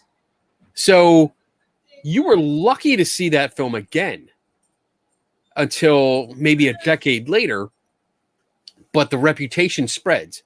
And we've seen, we've talked about it on this show, we've talked about it on Three Tortured Souls, but we know how ideas from movies and TV can influence our beliefs and continue on. So you can have people that have this religious belief in demons will take elements of the story that they saw in a movie and present them as real and say, oh, yes, this can really happen. This really happened to somebody because it was based on a true story. So yeah, you have the 360 head turning. I think it cements people's beliefs as well. I mean, if you were on the fence at some point and then you watch that movie based on a true story, then after you watch that, you come out like ready to reaffirm your commitment to the church. And I don't know how true it is. I've always heard the tales of after The Exorcist, there was like this huge increase into the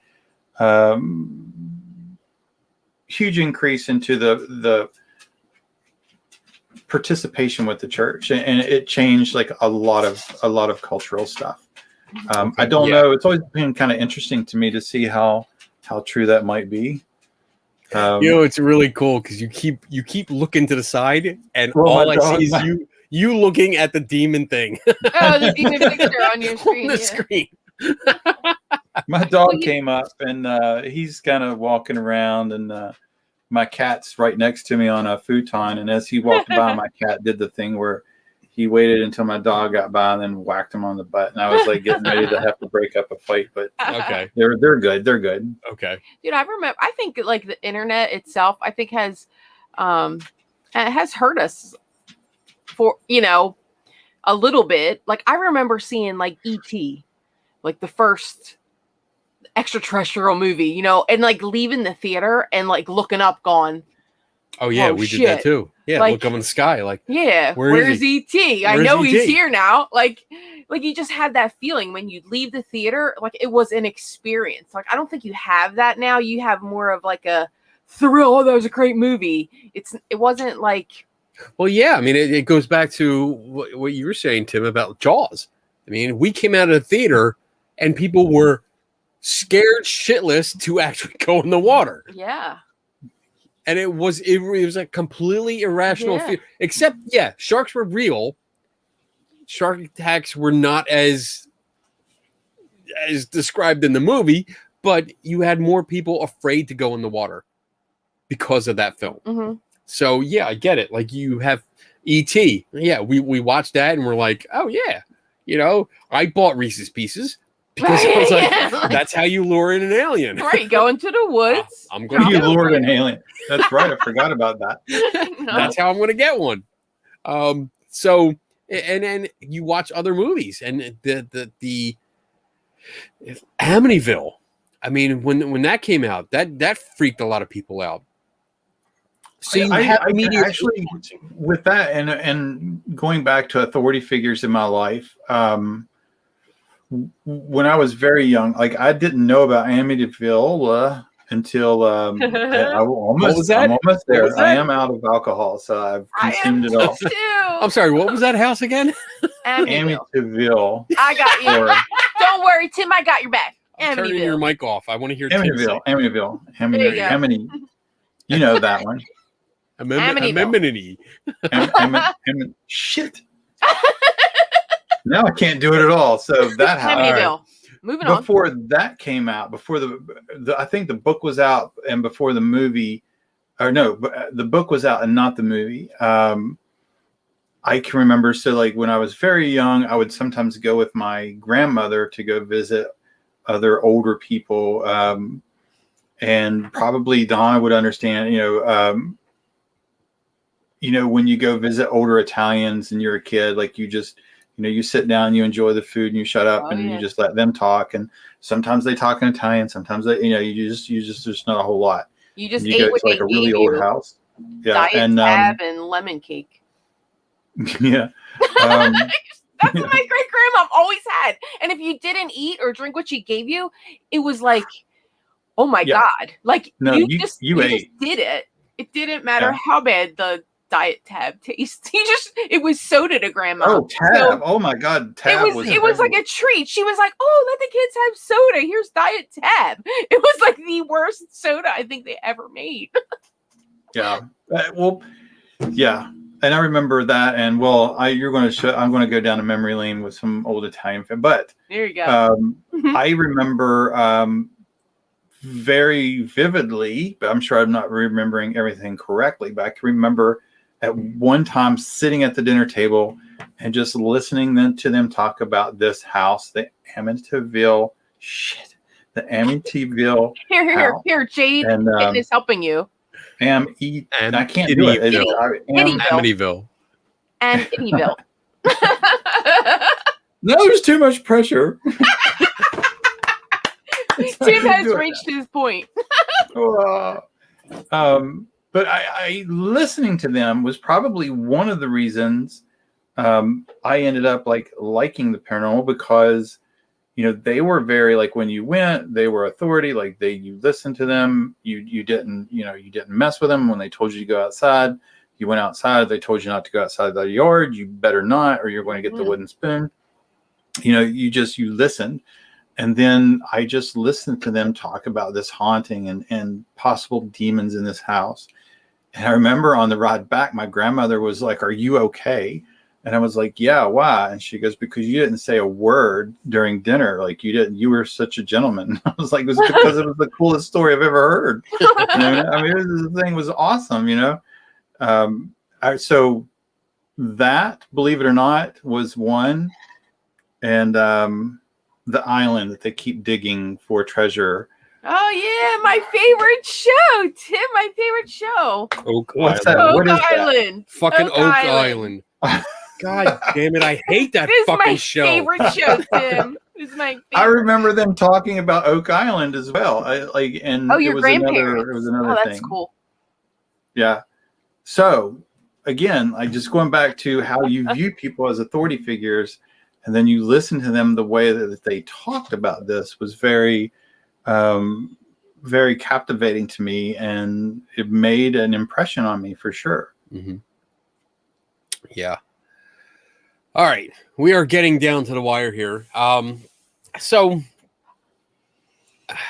belief-based fears, they are irrational, but real to people. So I guess let's do final thoughts. Final thoughts. I guess for me, final thoughts would be more or less, there's going to be fears out there. Everyone has a fear.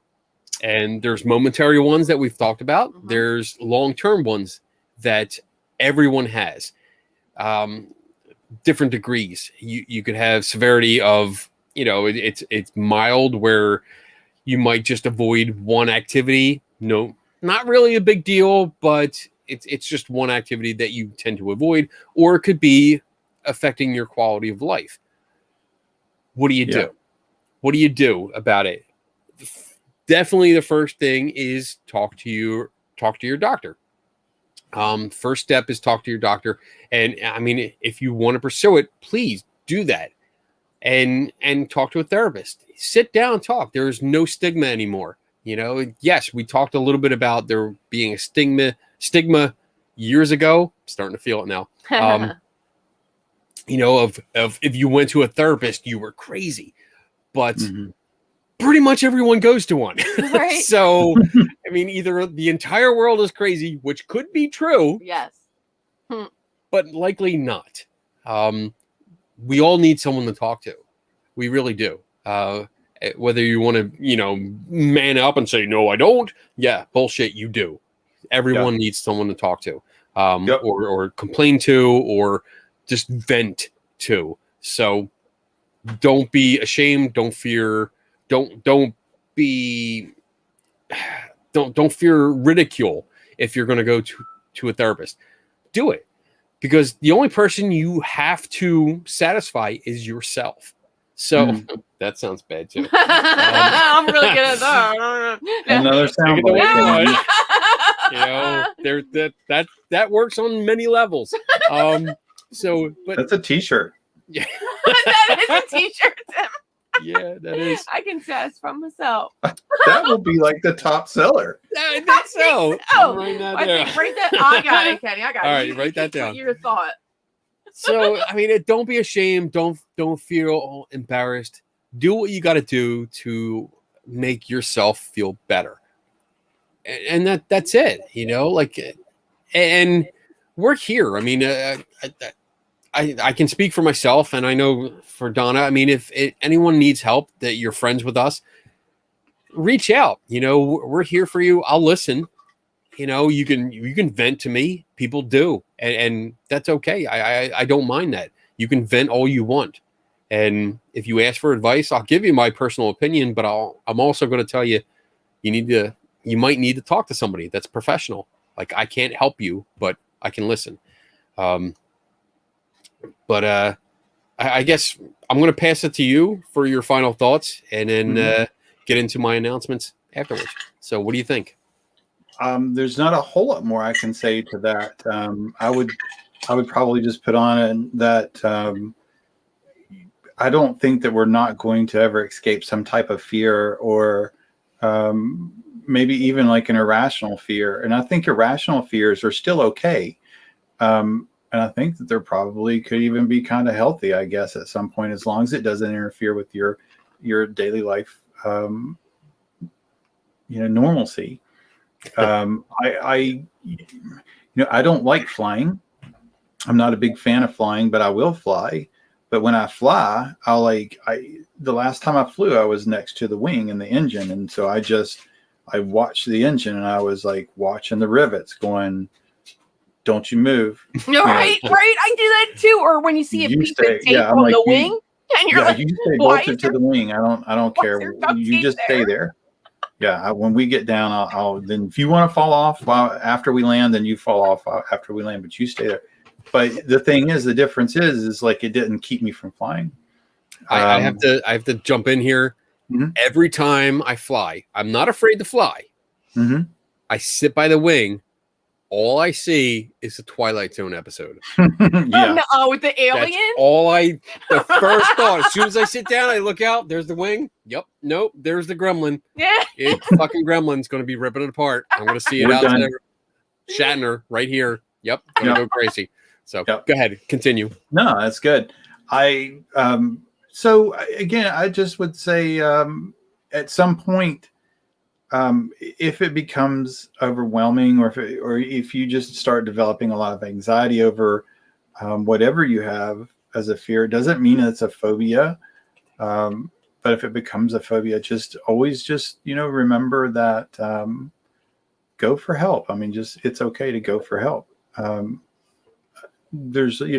I think we both agree the bottom line is to do not dismiss professional help in either way. And by professional, I mean like licensed professionals, therapists, counselors, doctors, social workers, someone out there that can actually offer you help or at least guide you in the direction to get help.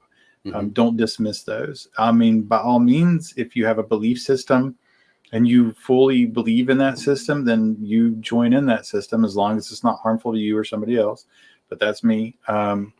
But you also couple it and let your doctor, let he, she, or they know what you're doing as well, so that they can incorporate and at least be aware that there's something else going. Mm-hmm. Good. Awesome. All right. So we have to address this because it came up. She asked twice and she's been nice about it. So we really have to address it. And what is it like to get vickered? And are you afraid of it? So I'm used to it.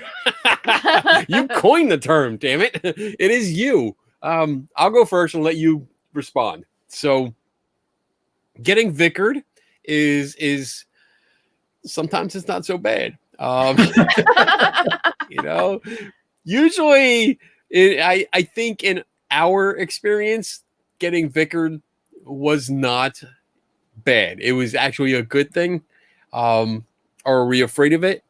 No, it's more of a learning. It's a badge of honor. Yeah, I was thinking the exact same thing. I was like literally going to say it's like a badge. Yeah, I'm going to make a badge now that just says Vickered. Vickered. Yeah, you can sell them, Tim. We'll put them on. We'll put them out for you. Oh yeah, put that. That's good. Yeah, but right across the shirt, Vickered. I dare you all to wear one to the next conference. Oh, that's a good one. The next time the three of us get together, we should have shirts that say Vickered. Vickered. But yeah, I mean, it's a joke. We treat it as a joke because it is a joke. And it's an inside joke for people that watch our other show. They know where it came from. So were we afraid of it? No, but you should be. You all should be, because if you get vickered from us, it means a lot more than us getting vickered from the original douchebag. So this would be biddled. You'd be biddled. No, biddled was something different. We came up with a different, there was levels. A level of being vickered? There was Schumachered, biddled, and vickered. Vickered was the top tier. Okay. Tim has the top tier of that. So yeah, the Divine Donna is a national treasure. Came for the Kenny, but the Donna makes it extra awesome. Aw, look at that. Sweet. That's sweet. Well, I have to add one more thing. When I saw her name pop back up, she asked about the Sugar Shack, and that was not the Sugar Shack. Although I've been, you said, since you know it, you probably toured it and been in the Sugar Shack yourself. This was one of the wings, and I can't remember which wing it was, but it was the wing where the violent prisoners went. And they, in the story, they talk about the 6x4 cells sometimes held 4 or 5 guys that were very violent at the same time because of overpopulation. So it was a particular wing that was away from the center, and I can't remember which one it is. But no, I've been in the sugar shack. We've been down in the hole, in the infirmary. It's a really cool place. But this was, I can't remember which wing it was. Oh, there's a question for Tim. She did put this out early, but we just never got to it. Did you have to actively work to lose most of the twang I hear in older recordings? I think maybe that's because you hang out with me and Dave. I think it's the alcohol. Probably. That's interesting. Like I grew up in Southern West Virginia. Like I grew up here. And I now live in Fayetteville, which is a very touristy kind of place, but touristy for we have the New River Gorge Bridge. So we have Bridge Day. There's all season long. There's rafting during the New River. I was talking to Kenny about the gully season's getting ready to start. So actually, I think it started this weekend. And so my last years of school, my last year of university,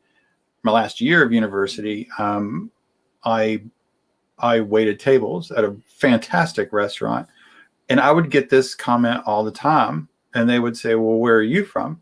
And I'm like, "Here." And they would say, "You don't sound like you're from here." So like, actually, it kind of like, I wish I had more, because like I love West Virginia. Like I'd be more than happy to sound. So I don't know. Maybe it was, I just have better equipment now. And I mean, literally back in the old recordings, I had a headphone and a microphone, and I had an old setup, and that was it. And now I got all this fancy stuff that I'm pretty sure I only know how to work about 25% of it, but it gets the job done. But I imagine when I go down in some places in Southern, you get some hollers, I'll probably code switch, and that makes it's pretty interesting. I wonder if I've just learned to code switch because of my jobs, dealing with so many people. So I don't know, if I find myself, way down in the middle of nowhere, I'll probably end up talking just like them as a matter of survival. So that we identify on some level. You're like, he's one of us. He's all right. And you don't get it. I'm one of you. I'm one of you. We're the same here. I still hear it. I mean, I hear it a lot, but I'm used to it because I mean, we talk more than once a week, but we talk on a show at least once a week. So I do hear it. I do hear the little West Virginia twang. I hear it. Yeah, when it comes out every once in a while, but like I used to, I think when we first started, I would smirk a little bit because I'm like, I'd hear it, I'd be like, there's that twang. But now I'm so used to it, it's normal. It's Tim. So it doesn't. Let's see, Tim. I do not think I've been to Morgantown several times. That is our mecca for West Virginia. Is that the one that was on the show, The Ghost of Morgantown? Probably. That's no, Morgantown. There was a TV show. I thought it was Ghost Harper's of Ferry. Okay. Harper's Ferry, if you'll excuse. So if this is West Virginia, Harper's Ferry is this way. Morgantown's like right there. Hold on. And I'm like down here. So yeah, that's how we show when people say, "Where are you from in West Virginia?" I'm like, right about there. I love it. If you're from West Virginia, like there's somebody from West Virginia going, "That's right. That's right. Mm-hmm. That's right. That's how we do it." Oh, well, all right. So I think we're good. Now we shall all Country Roads. I love that song too. Love it. Love it. All right, guys. Let me go through my announcements. You're welcome to stay. Please stay. Don't go anywhere. But I think you're going to be cut off when I put up Bob's announcements, but I don't think Bob's announcements is up to date. Oh, maybe because So of let me just go through. I'm picture. going to keep you up there, and I'm just going to read them off of my cheat sheet here. So tomorrow night on Three Tortured Souls, it's open mic night. We are going to, you guys will have a chance if you tune in at 8 p.m. Eastern time. You'll have a chance to pick our brains. You can ask pretty much whatever you want. We're doing an open mic night, so ask your questions. You get 3 perspectives, and we'll see what happens. September 25th is the Para Unity Conference. I will be setting up my Skeptical Help booth. Woo-hoo! Donna will be setting up her Lucky Tiki Creations booth, and we will be doing it 20. all night long. All night. Oh, sorry. I got something It's an all-day conference. We'll be there. There is a mask mandate, so if you want to attend, please attend if you can. Come visit us because I love when we get to meet viewers. It's so freaking awesome. To actually get to meet you guys and in person and talk to you guys. But there is a mask mandate. You have to wear it indoors, which we're totally on board with. I'm totally for it. I think it's in a high school. So yeah, it's in a high school, which the only downside is that there is no alcohol allowed. Yeah. So it's gonna be hard. I'm not happy about that. Luckily, it's only one day and not a convention overnight thing. Being sober and dealing with the paranormal community is just not something you might I just do. have to go high instead of sober. Oh, All okay. right. Shh, we can't say anything about that. There you go. Just saying. October 9th is the Selma Mention Psychic Fair. Donna has a booth. She will be setting up her Lucky Tiki Creations, and I will be helping her and then hanging out to annoy the shit out of psychics. No, I have fun. I know most of the people that attend and set up there, so we have fun. We have a great time. Hopefully, they'll let me sit with them and see if I can get some readings. We'll see.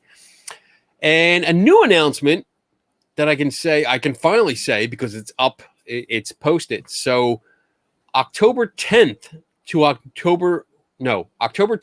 November 30th, Tuesday nights from 8 to 9:30 p.m., I'll be co-teaching a course with Lloyd Auerbach that's called A Skeptical Approach to Parapsychology. You can find it on the Rhine Institute website, which is at rhineedu.org.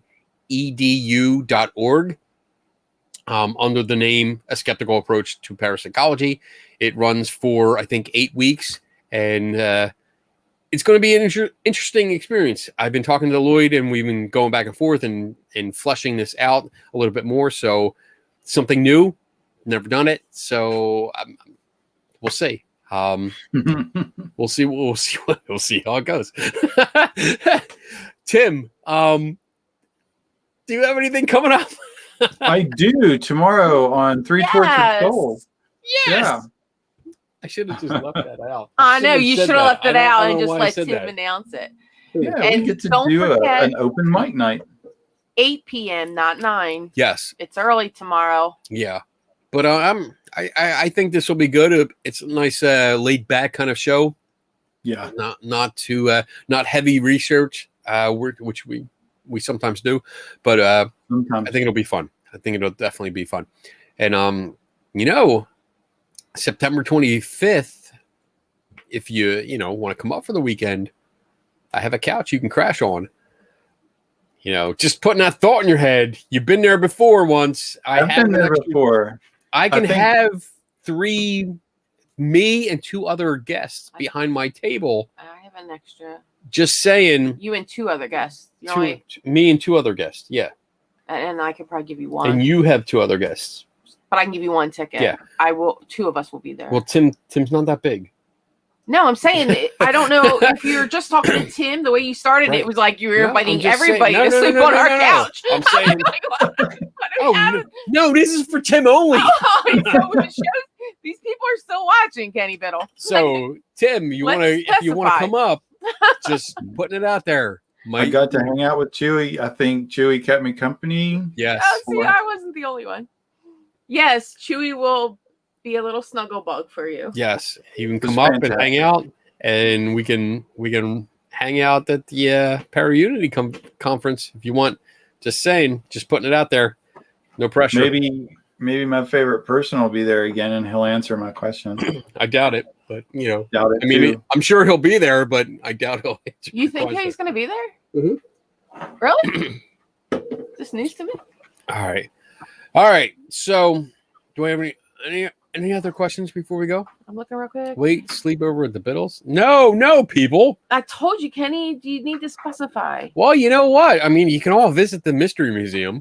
It's got new shelves. I mean, we do not have a lot of space in the house, but if you want to bring a sleeping bag, I mean, grab some floor and just and we have out. hard floor, so there's no carpeted rug, so you might want to bring extra padding in your. If you bring a bottle of rum, you can stay here. I mean, I'm flexible like that.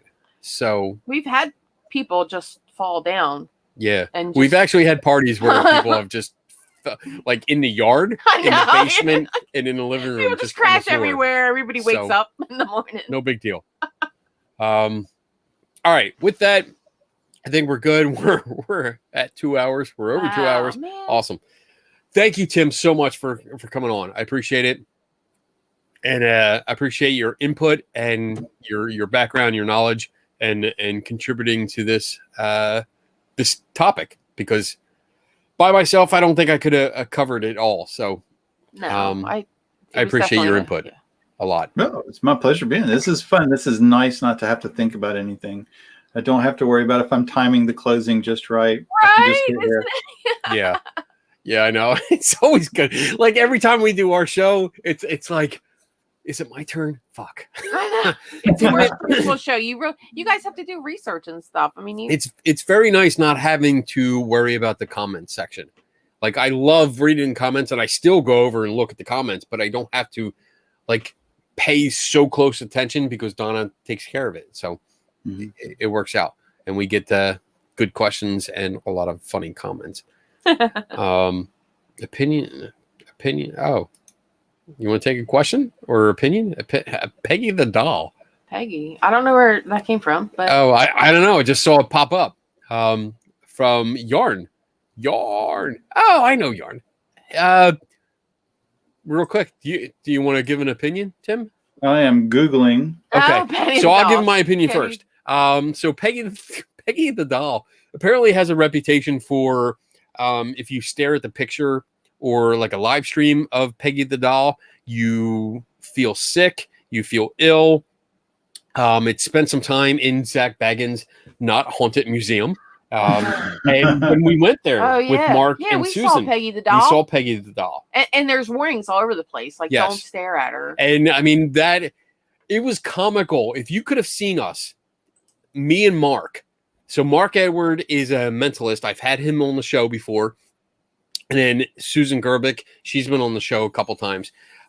So both Mark and I, as soon as we got into the room, there's like a barrier. So there's a little like half wall that you can't go past. So you can't actually reach the doll in the enclosure that it's in because you have to be protected. Anyway, but both of us did the exact same thing. Leaned over as far as we could and stared directly at the doll because that's what's supposed to make you sick. Nothing happened, which I didn't think it would. And I'm pretty sure, like I'm confident that it's nothing more than just a story somebody made up to gain attention. And I'm going to do a free plug here, but my latest video, the first video I did for Skeptical Inquirer magazine, which I'm doing an ongoing series called Ghosts in the Machine. You like that? Did you like that little turn? That was like, boom! Wait till I plug this shit in and light it up. It's going to really look cool. It actually mentions Peggy the doll because it mentions Peggy, Robert, Annabelle, all these dolls that are allegedly haunted and like really famous, but don't do shit. Like really don't do anything. So that's my opinion. Did you Google? Yeah. All right. So here's my very first thought, and this will tell you how my brain works. My very first thought when I saw and heard that is I would like to get like a lineup of 8 dolls, have Peggy in one of them, hopefully find people have never heard or seen Peggy, and then just tell them one of these pictures is haunted and if you stare at it, it's going to make you sick. Then I would take another group of people, and then I would say, none of these are haunted. Just stare at them and see what you think. Then I would take another group of people and not put Peggy in, and then say, yes, one of them's haunted. Stare at it, and I would just like immediately my mind goes to test this shit. Let's test it. Like there's a specific claim and there's a specific object that we get to fuck with. So let's test it. Let's just put it out there and see what we can do, and then put out what we find. Let other people do it. So here's my thought about it being at the museum. Probably I would say maybe the majority of the people that would visit a museum in that type with that name would be absolute probably believers. I have not visited the museum, so I don't know like what it looks like or how it's set up, but I'm going to imagine it's probably got some twists and turns that helps with confusion and disorientation. But then you're told this by someone that is, obviously if this person has this picture of this doll, then it actually must be, going back to just like The Exorcist.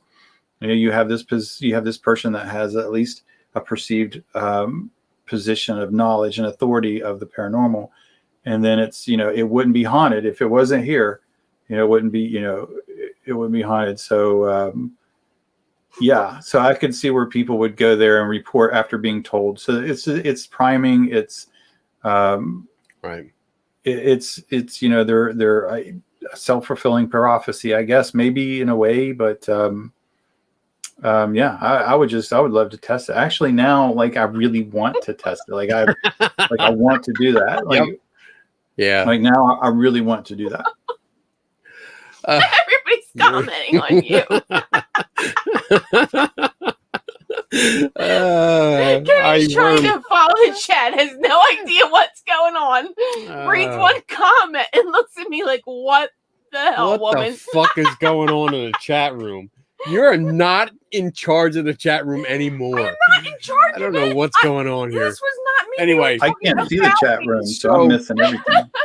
So for more of this, this is actually what we're going to do tomorrow night.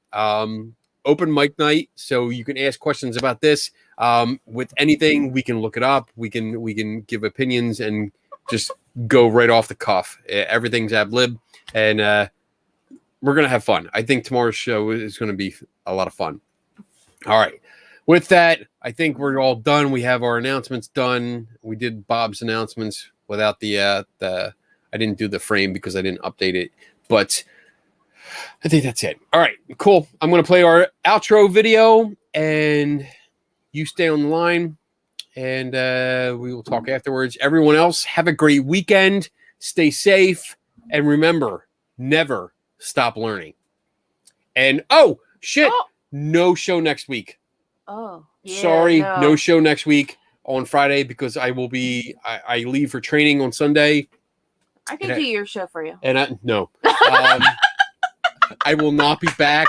I'll be on the road Friday night, and I probably won't be back here until like 11 or midnight because usually with traffic and shit like that, it's a long day. It's a shitty day.